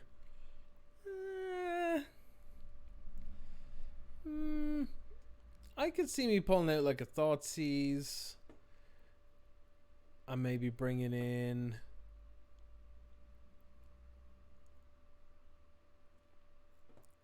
maybe like one Kaya's Wrath. Maybe. I kind of like it. Mostly because if we do get some like, it's very easy to have a Gideon out, and then if they have a Saheeli and they start making tokens, we can't kill it. But we could literally just Kaya's Wrath, turn Gideon into a creature, kill, like swing at Saheeli. But also, in case they do get a bunch of birds out and they spend a lot of their hand getting a bunch of them out onto the board, if we can just reset the board, that'd be nice as well. I don't think it's necessarily correct to bring a sweeper in, but I kind of like the idea, particularly when we're on the draw here, just because we're a slow deck and they are reasonably fast. And there are multiple times when I've been playing what's it called, Phoenix, and my opponent swept my board, and I'm like, oh, it's the last thing I wanted you to do. So in personal experience, sweepers, while not game saving, or game ending, they're a huge tempo loss. They're always a huge tempo loss, regardless. So, ooh, let's take a look.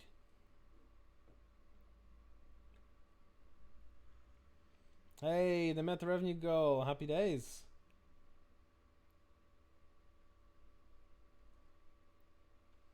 That's fantastic. Very happy to see that. That's a good thing to see.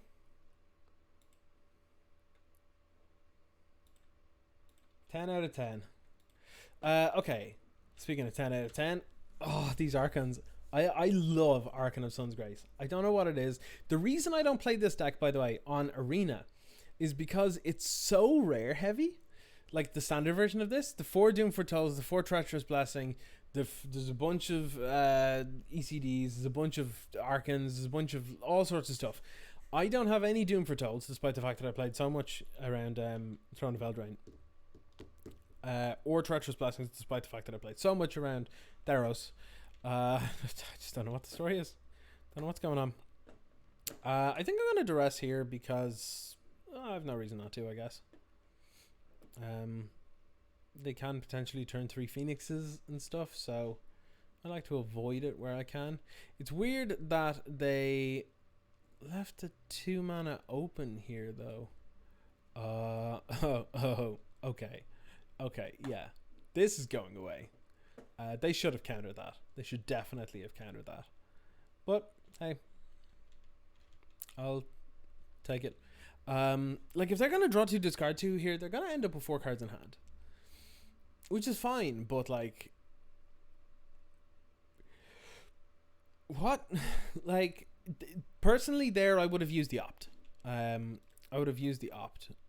Because, well, we knew about the Shivan Reef. The Izzet Charm is gone. So they've one other card in hand that we don't know about. Which, yeah, that's fine. Like, we can easily play around the stroke. That's fine. Okay. So they've 2 unknowns.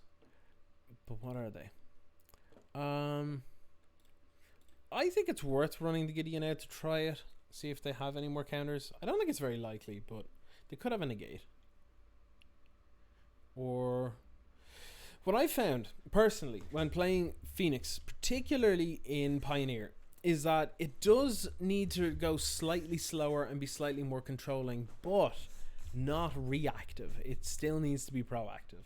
So, like, bringing in a bag of counterspells against a lot of decks, not a good idea. Not a good idea.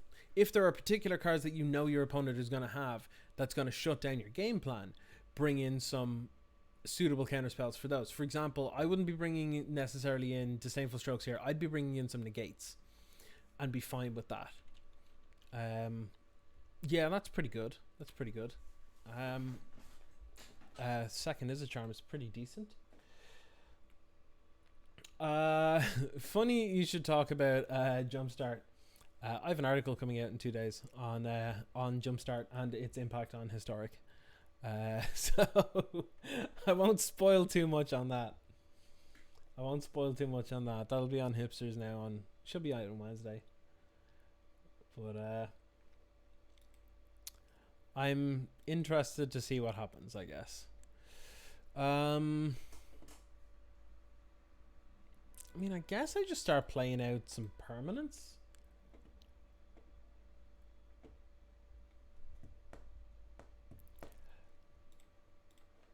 I'm gonna 3 their face and then just pass it over. I kind of don't want to try and play out one of these until I get to play another land, duress them, and then play, because then I get to make sure that when I do, if and when I do take that D-stroke or negate or whatever it is, that I will be able to land something, because my cards are high impact and I just kind of want to make sure that I'm good. I think I just need to do this. If they have multiple counter spells here, then we're gonna know that we can and can't do certain things. So we'll see. We'll see. So we know they have Disdainful Stroke. They used an opt, so they could or could not have another opt. Who knows? But we'll see.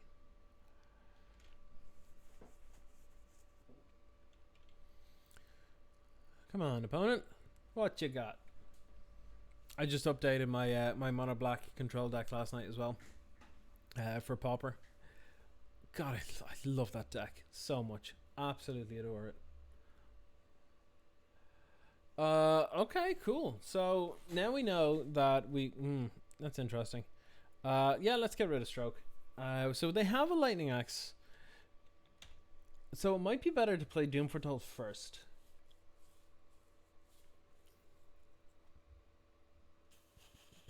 Museum Tank, yep, that's fine.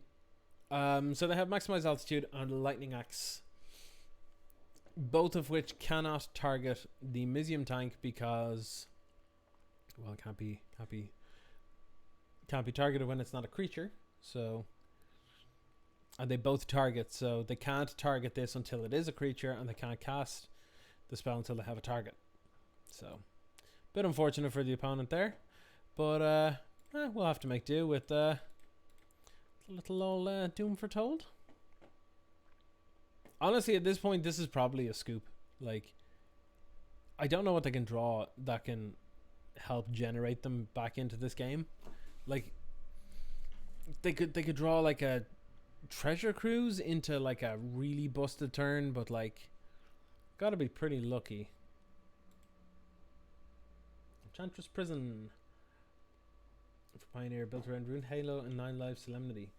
Also, interestingly enough, if you know a friend of mine, another content creator, Emma Partlow, who's a writer for budget writer for TCG Player, she's working on the same thing and has an article out on it. I believe tomorrow, possibly. So keep an eye out there. She's at Mzine on Twitter. You should see her there if you have a check. Yeah, like they sack this, they draw probably a rando card, and it's probably going to be terrible. So that was pretty good. I have time to get, if not one, two more. So depends on how fast these go, I guess. But yeah.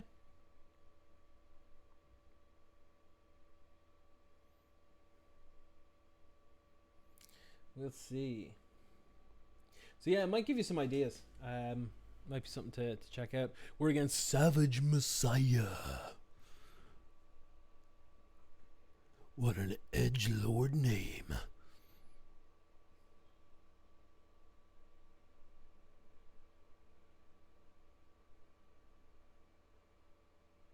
Do I keep this? Do I keep this? I think I do. I think I do. Because these are two untapped lands.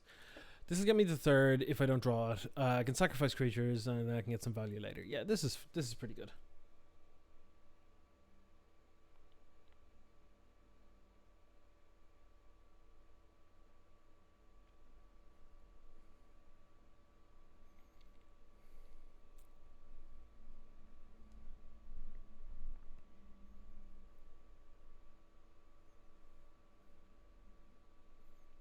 Crypt Breaker. Okay, this could be a good hand for us. This could be a good hand, but also we're not great against aggressive decks in game one is the only thing. That's my main concern. That we're not super great against them. But we'll see how it goes. We'll see how it goes.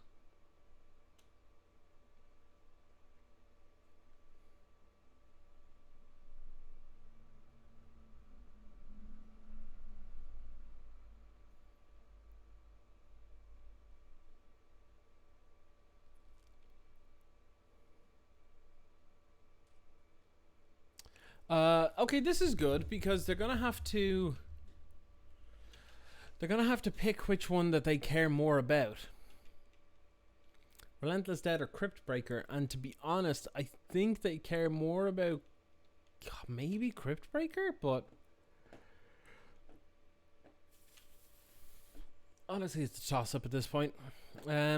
Also, yeah, another thing to point out, by the way. A lot of people say that they like the inverted decks and all this sorts of stuff, and if you like them, that's fine. But the fact that it does pull stuff out of the metagame. This is just something I thought of. Like that seasons past Golgari control deck, like that no longer exists because it can't beat stuff like Inverter because it's far too slow. It's super slow deck. And people loved that, adored it, and now it's dead because, well, you can't really play it because, you know, stuff. Ooh. Excuse me, I'm yawning all over the place. Mono Black Zombies is pretty sweet. I agree. I think my favorite zombies deck is Zombies and Pauper because it plays. Oh, there are so many lines. It honestly kind of feels like a legacy deck in some ways, which is really weird to say. But free zombie card in your graveyard when you cast a zombie spell. Oh god, yeah. All right, so this turn we're locked into final paymenting this, which yeah, I can live with. it. Diregraph is insane. I forgot about that card entirely. Yorion is nice, but we're gonna have to kill this. I'm gonna do this now so that they can't do any funny stuff with Relentless Dead. So you haven't seen Diregraph before? Diregraph is real good. This was still in standard when I started playing. So it's two and a black for a 2/2 zombie giant, and it enters the battlefield with a +1/+1 counter on it for each zombie card in your graveyard. And whenever you cast a zombie spell, you create a tapped 2/2 black zombie creature token. It's real sick. Yeah, it's really good. It's too slow for stuff like Modern. It might be good enough for Pioneer.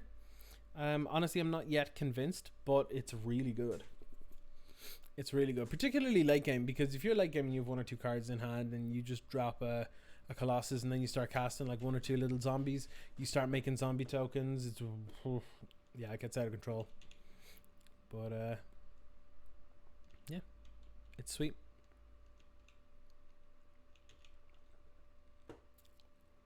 Okay, so here's the thing. Relentless Dead's a pain in the ass because when it dies, you can pay X. And if you do, return another target zombie creature card with converted mana cost X from your graveyard to the battlefield, so they can get back a Diregraph Colossus if I kill Relentless Dead. So, rather than kill Relentless Dead, I think I'm just going to get my next land and pass the turn.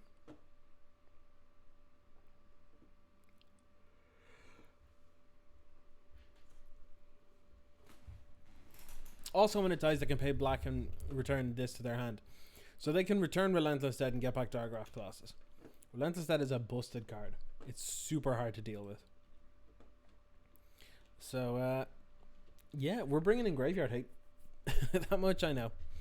We're bringing in Graveyard Hate, Sweepers, the Archons probably. This is probably going to be a fun game, I'd say.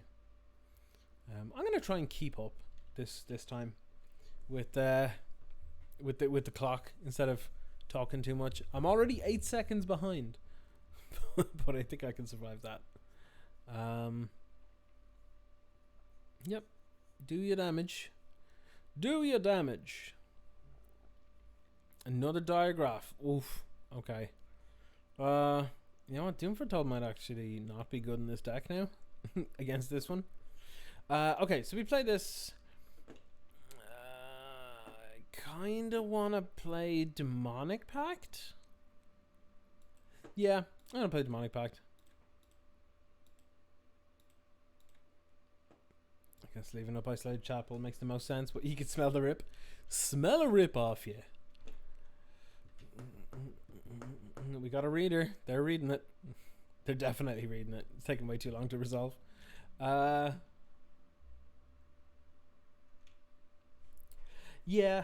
Yeah, for sure. I mean, it's against this matchup, to be honest. It's not even that it's not fast enough. It's that, well, to be honest, they'll just sacrifice Relentless Dead, and like that'll be it.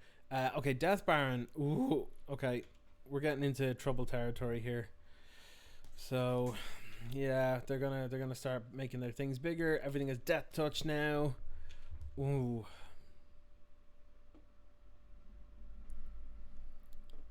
Honestly, I think the best thing I can do here is Do an old blockaroonie on this one. Spaghetti burn. If we get an untapped mana source here, actually, Trial of Ambition into Doom Foretold is actually probably okay.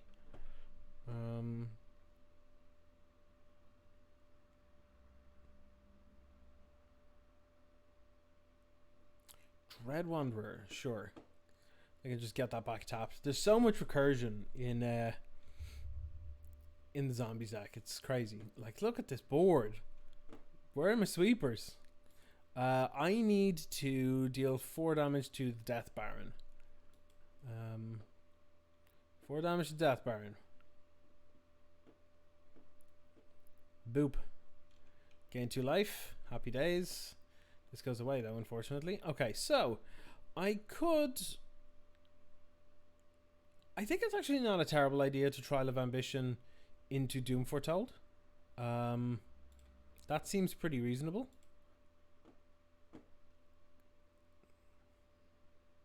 Because they might get rid of Dread Wanderer here. And if they get rid of Dread Wanderer, it means the Doom Foretold is going to make them get rid of either Relentless Dead or Diagraph Colossus, which means they'll probably bring back a Death Baron, but, like, what do you want from me? It's just so hard to interact with. Yeah, here we go. Gotta bring back Crypt Breaker, maybe? Or they can bring it back to its hand. Yeah.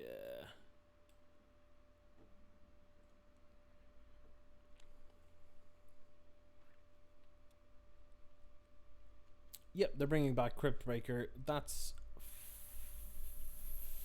fine.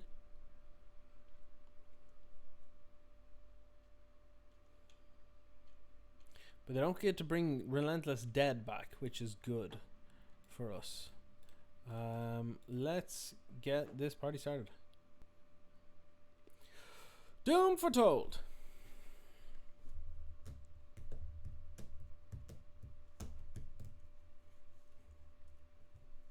Not known for its enchantment removal. No, there's Freaka's Libation, but that's 3 mana. And not a very responsible use of a sideboard slot, to be perfectly honest. Not in Pioneer anyway. Yeah, for sure. Honestly, we're just gonna have to F6 this because they can't do anything. Like here they would get rid of Dread Wanderer. And possibly still in upkeep just bring it back. But yeah. We're gonna take 1, 2, 3, 4, 8 here. Like we could potentially die next turn.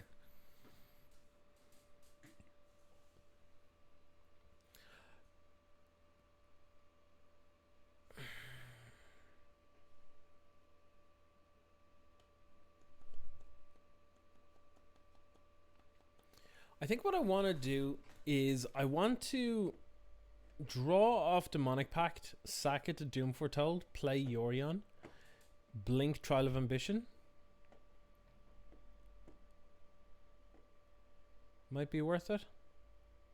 Maybe. Dread Wanderer. Anytime you can cast a sorcery. So they have to do that now or they'll forget about it. Yeah, there we go. There she is. Yeah, we're in a lot of trouble. So I'm going to draw 2 cards. Draw 2. Did not want to see lands, to be perfectly honest. Did not want to see those. Yeah, I'm going to sack Demonic Pact. Oh, God. Okay. I mean, I guess it's Yorion, right? This probably still isn't even enough, but it's better than nothing.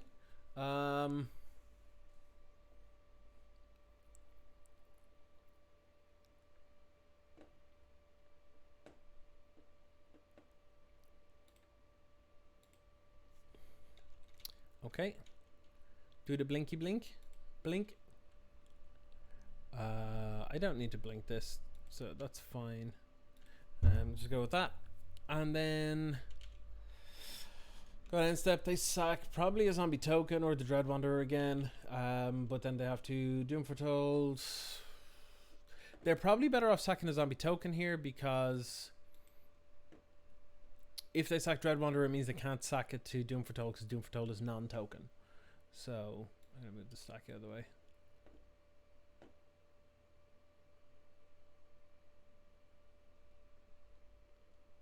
Okay, they sacked Dread Wanderer. That's good because it means they have to sack one of these two now. They should have sacked a token. Yep, that's fine. We might actually survive as a result of that now. So, maybe. Maybe. But it all depends on what they've drawn. They could, if near Deadlands, but they chose not to, so that's okay. If they don't attack here, we're winning, basically.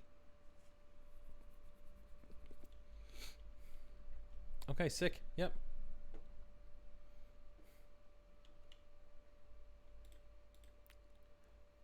Boop. It's the only block I can do without dying, so makes sense.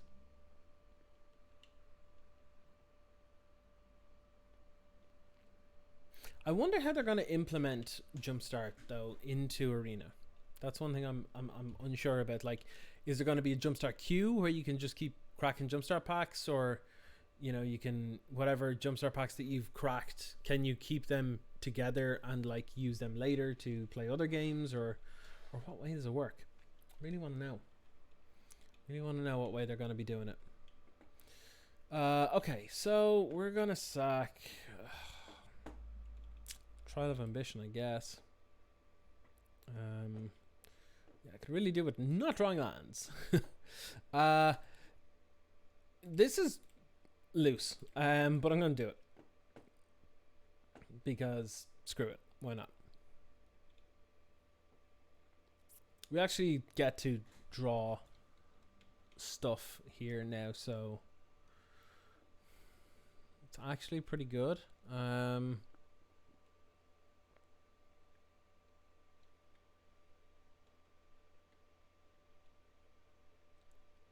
Pay into and play. It might be cool. We'll have to see how it plays out, I guess. Pun intended. Okay, so hold on. I'm gonna hold back Yorion for obvious reasons. So Doom Foretold here, they are going to, I'm gonna gain 2. Yeah, I can't do anything here actually, I don't think. I could, well, hold on. So this is 6 power. They can't bring anything back right now that I'm aware of. So I'm gonna gain 2 off this. I could actually Demonic Pact here and go to 1. I think that's actually my best line, because I'm gonna get another blocker and I'm gonna gain 2. So like the only thing is, like, if they have something that, if they have that Lord that gives them menace, that's like the only thing that can get me here. I think. Now I could just be forgetting something, but you know. Okay, I'm at 3. So I can let 2 in here. You know what I mean? Then I can get 4 off this, which puts me into a safe spot so I can final payment something, if needs be.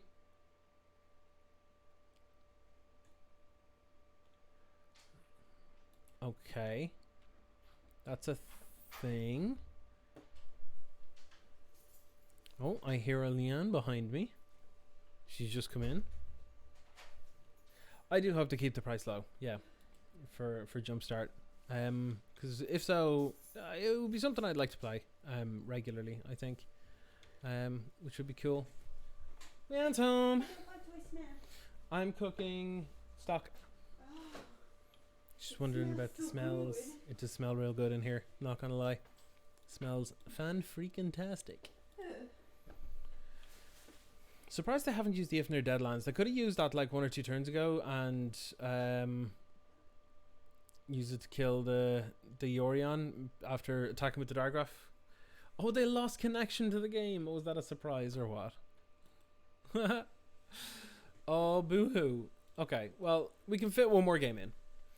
One more game, and then I gotta go make dinner for myself and Leanne before D&D, which is on later on. Yes, I'd love to go first against a Baleen Echo, whoever that may be. Double Thoughtseize and some removal spells is pretty alright, yeah. It's okay. They're mulliganing to 6, so turn 2 Thoughtseizes is pretty Pretty heavy, but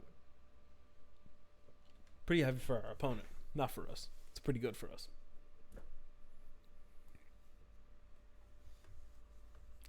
All right, so let's leave with Shambling Vent, because honestly, I don't think we need to turn one Thoughtseize pretty much any deck at all in the format.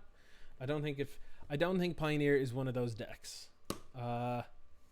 Or Pioneer is one of those formats. Now, I say that, and I do regret that, like, instantly. Oh, God. This is probably either Is It Prowess or Is It Wizards? Mull to 5 against double Thoughtseize is pretty rough. Yeah. Let's just take our beats up front. Now, I mean, like, I could take 6 on this turn, potentially. But I'm gonna lead with this one Thoughtseize off the Shambling Vent first. Let's see what happens. But I don't suspect I'll see much of a problem here. Let's lead with this. See if it warrants taking 4 to take something else out of their hand now. These are coming straight out, though, let me tell you. Oh, it's another Phoenix deck. Okay. Honestly, I think I take the Izzet Charm here, because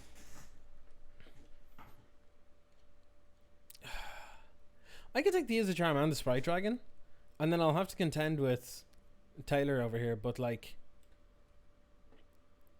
I'll be down to 17, 15, 13. I'll be on 13. I'll go to 12. I don't think I need to get rid of it, to be perfectly honest. I think I can just play a Godless Shrine tapped and just pass. Yeah. Leanne's able to start going back to work a little bit now, by the way. That's why she wasn't here until just now. Doing stuff. Oh, tap. Oh, that's good. Oh, that's very good. I was in the university. Yeah, I was in university. I am now going to eat some crisps. Leanne's eating crisps because, despite what I told her, she didn't eat lunch. I can guarantee it. You ate lunch? What? Leanne, normally if I'm not around, she doesn't eat lunch, and I always give out to her. It was a small lunch, but the lunch was So I'm gonna trial here, and then I think I'm just gonna Thoughtseize them again. Seems pretty decent. Also, yeah, wrecked. I will say that Agonizing Remorse is actually, I know it's 1 mana more, and the difference between 1 and 2 mana is astronomical. But Agonizing Remorse in Pioneer, much less modern, but Pioneer, a perfectly suitable replacement. That costs like 1%, if even the cost. So this is a weird one. I'm gonna change the Thoughtseizes out for Duress, and I'm gonna go 2 Duress and 2 Fatal Push, and then right, I'm gonna pull out 1 Treacherous Blessing and bring in, I think the Baffling Ends are actually really good here. I know it's a Phoenix deck. Rip can be good, but they have a very aggressive slant on it, and honestly, they like, if it looks like Phoenix is the only thing in there, so that is graveyard based. So I'm going to instead run the Archon, and I'm gonna have to pull some 4-drops. So yeah, Gideon, sorry, you're out. Actually, Gideon's pretty alright against aggressive decks, because you can just make some Knights.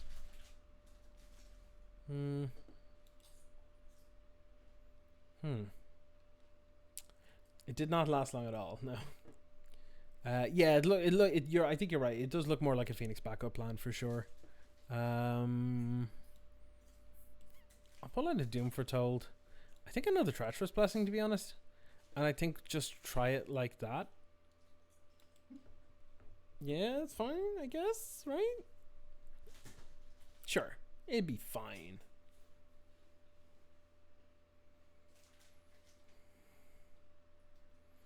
It'd be fine. Alright, how's this hand look? Well, we can get turn 1 Duress if we really wanted to, which I don't think we need to. We can turn 2. Doom Foretold is going to be particularly good against this kind of deck. We can get our third land off this, along with a blocker and some life. So yeah, it's pretty good. I think it's pretty good. Overall, if it's Swift Spear, yeah, it's Swift Spear. I'm not in the mood for just taking 2 to Duress on turn 1. Or am I? Do I want to keep in curve here? I'll see what I draw.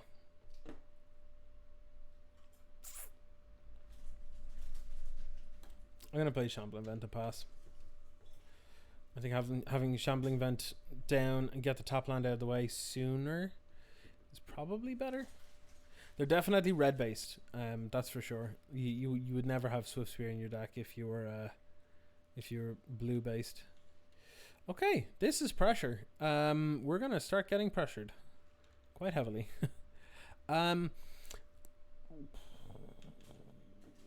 Yeah.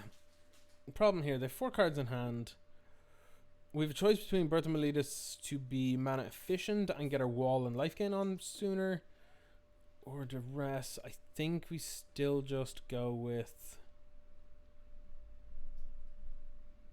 I think we play the Shambling Vent and Duress them.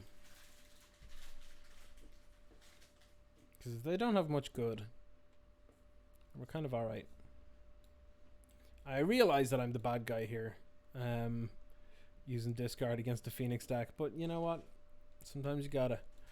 I'll get rid of the as a charm. Because that's too multifunctional, I think, for us to leave it in their hand. Because they could just loot away the rest of their hand, get a whole new little grip. Yeah. They're Wild Slash in our face. This is overly aggressive, I think. But, you know, sometimes it feels like you need to do it. I'm kind of okay with it. Double Doom Foretold is going to wreck. But I don't know how I feel.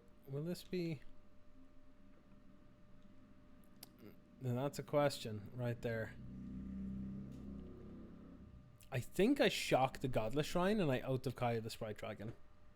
I think that's what I want to do here. I think we're just not on the Birth of Meletus plan until we have spare mana. I think this is just the way to go.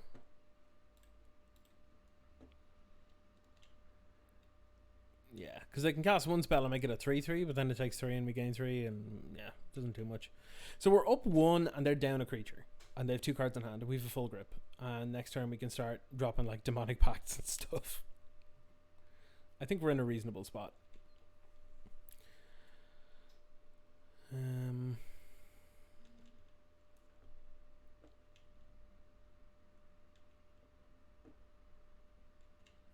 Yeah, I mean, like if they're not casting spells on their turn while we're tapped out, then we're in a nice spot. So I'm pretty happy to demonic pact here.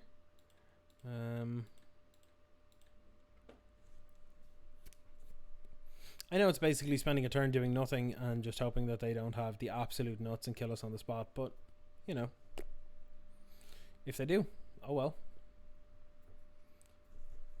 It's got to deal with it, I guess. You might even say that the Swift Spear is doomed. Yes. Yeah, so weirdly, I think depending on what they play here, ooh, they are getting aggressive. We might just actually draw off the Demonic Pact. They have 1 card in hand. The Doom Foretold will take care of the Swift Spear, unless if it's a counter spell. But then we can still then they'll have no cards in hand. And they're top decking, and then they can only do max 2 damage, maybe a little bit more. So I think it's probably fine for us to draw 2. I think it's safe. It doesn't look like it, but if you sort of sit and work out what's there, it's actually probably pretty safe. Okay, so we can play this tap now because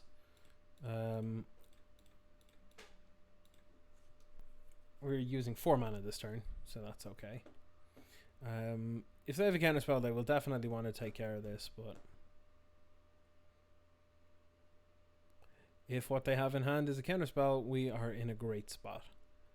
Because it means that they'll have no real pressure. Like, Swift Spear is dangerous, but not by itself. One power with haste is not that scary. So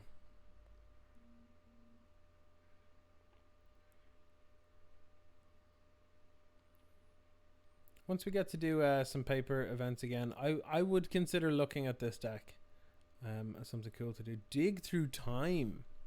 Wow. Alright. That could be dangerous. Not too dangerous, but that feels like a sideboard card.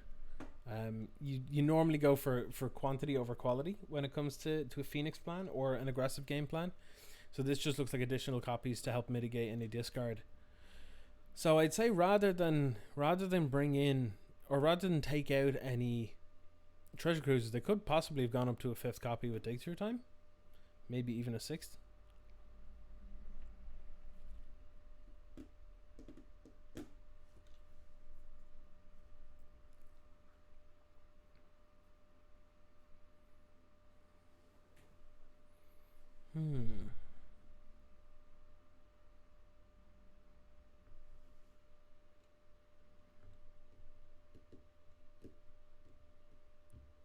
Good old Dig Through Time, taking their time.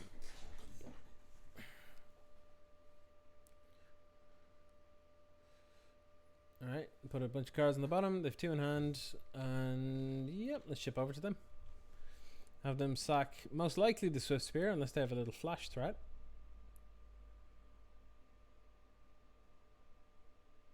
Yep. Again, just gonna F6 their turn.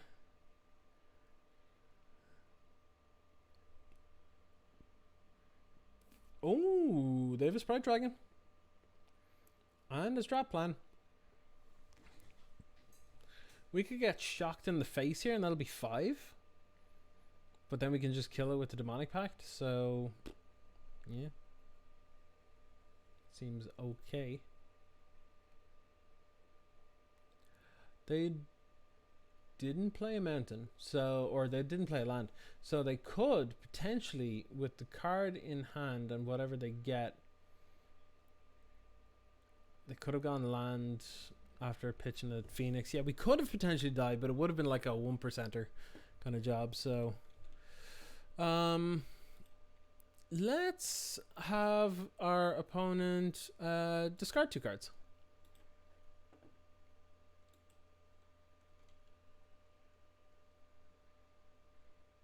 What do they end up getting?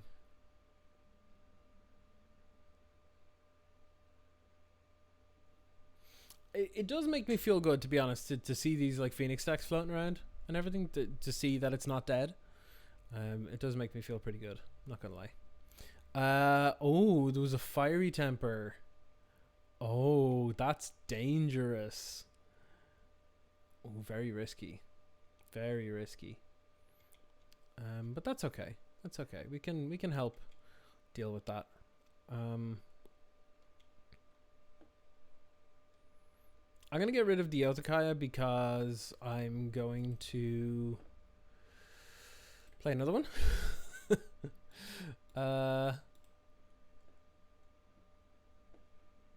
Boop boop boop. And then I'm gonna play a Bertha Miletus. Get me a Plains. Yeah, this is feeling good now. This is feeling good. This is the kind of matchup that we're probably happy to play against, I think. Feels pretty reasonable. Like here, we lose the Doom Foretold. That's fine. All we have to do is... oh, we could actually be in trouble. We could actually be in trouble because we killed that Sprite Dragon. I didn't think this through. Oh... Yeah. Yeah, we could actually be in serious trouble here.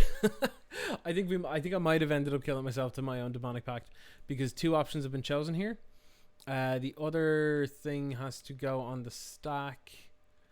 And at that point, once it goes on the stack, yeah, we actually have to draw something that will kill our Demonic Pact without even paying attention. Yeah. So the problem that I did there was I was too concerned with my life total and not concerned enough with not dying, if that makes sense. So instead of Otokaya kill the Sprite Dragon, what I should have done was out of Kaya hit face and leave the Sprite Dragon so that they have to sack it to Doom Foretold, which means that Doom Foretold stays around, which means that when this goes on the stack, Doom Foretold also goes on the stack, and I get to choose the last one, which is discard draw. I get to deal the 4 damage and gain 4. But I didn't realize that until like right now. So I now have to go 4 to the face. I don't think I can get out of this now. That Treacherous Blessing basically has to get me out of it. I have to draw something with it and sack this Demonic Pact, otherwise I'll lose. Which is really stupid of me. I really shouldn't have done that in that order. I should. If I was not streaming, I would have paid full attention, and this oh, hold on. Hold on. This works. Oh no, it doesn't. It doesn't. Damn it. Because it'll die to the Phoenix. Damn,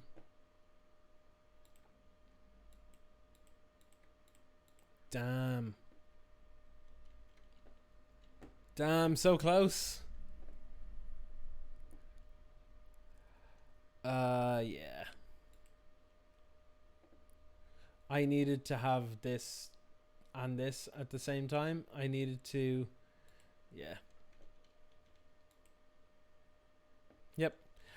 So we have an out here, and the out is that we hope that our opponent does not hit Gideon. That's basically our out. If they make a mistake and don't hit Gideon, that's basically it. So yeah, fingers crossed. They have a Treasure Cruise, I think. Yep. So they've drawn 3. This feels weird and terrible.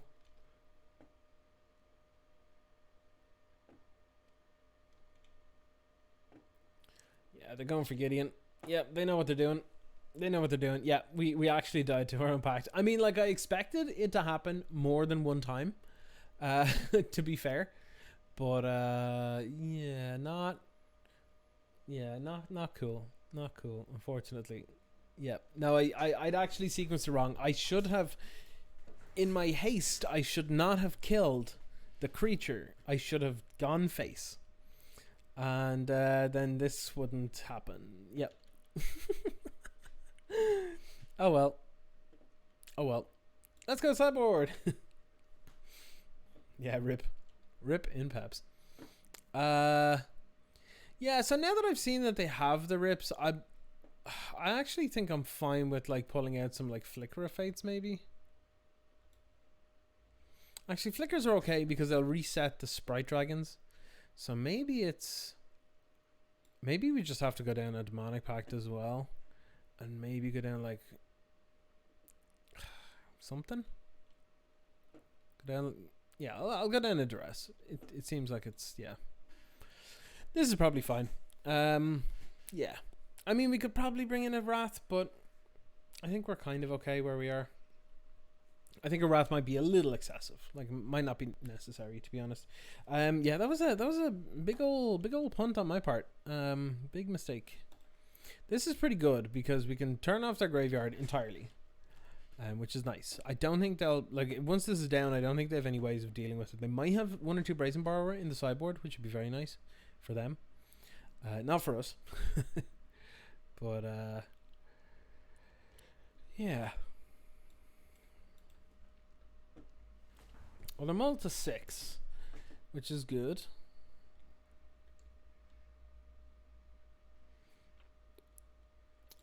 Godless Shrine, tapped. And over to them. So if they lead with like a Swift Spear or something here, I'll probably drop a Trial just to mitigate damage. And then the following turn, depending on how things play out, go either Gideon or Rest in Peace.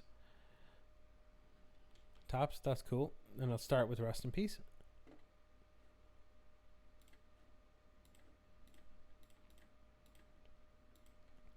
Boop.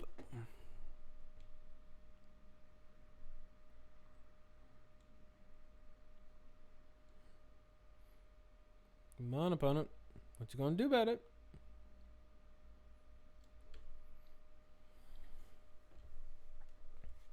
Yes.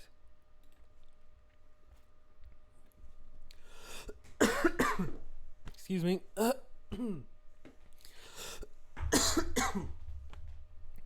My apologies.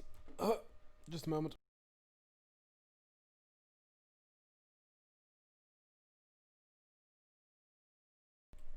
Oh. I took a drink of water and it went the wrong way. Poor me. Feel sorry for me. Oh God. Don't cough in my lungs. You'll all think I've got the Rona.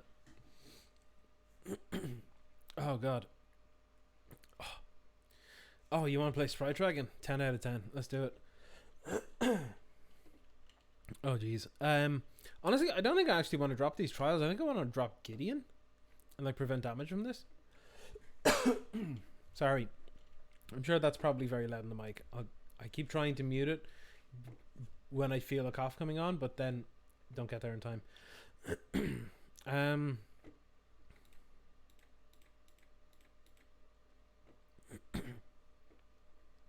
reason I prefer to have this on now is because, well, they've only got one threat, and they tend to be one of those decks that sort of, oh, I've got one threat at a time. Sort of Delver style, like Protect the Queen kind of feel. But,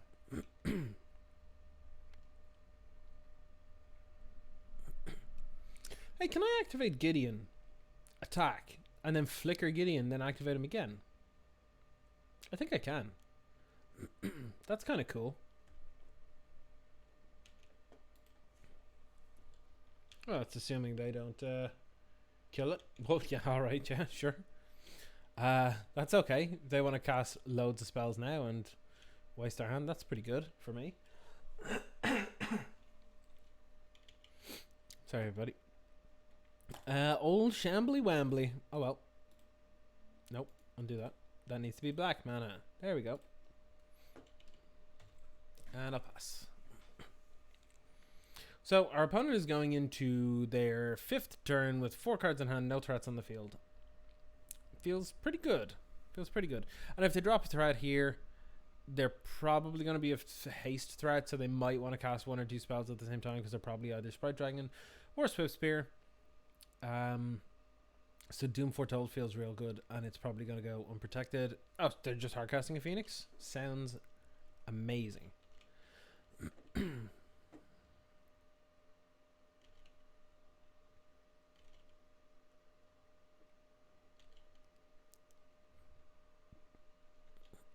Okay, and Doom Foretold. I am really enjoying this deck, I gotta say. As much as I hate seeing my poor birds getting slaughtered, but yeah, it's still fun.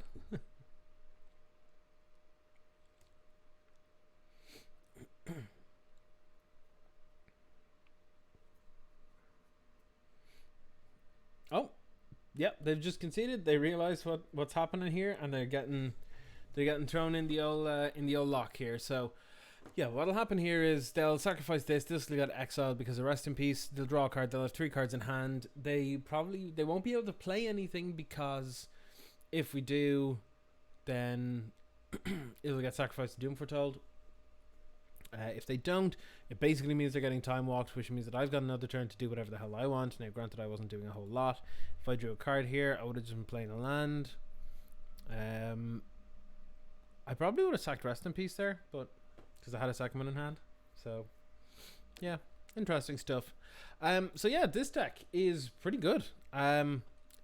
What it feels good to me is that it feels like you can really tailor it to whatever your metagame is, because you could just run a bunch of Fatal Pushes main, and a bunch of like Baffling Ends, and like maybe even a 4th Oath of Kaya, a few sweepers, if your metagame is really aggressive.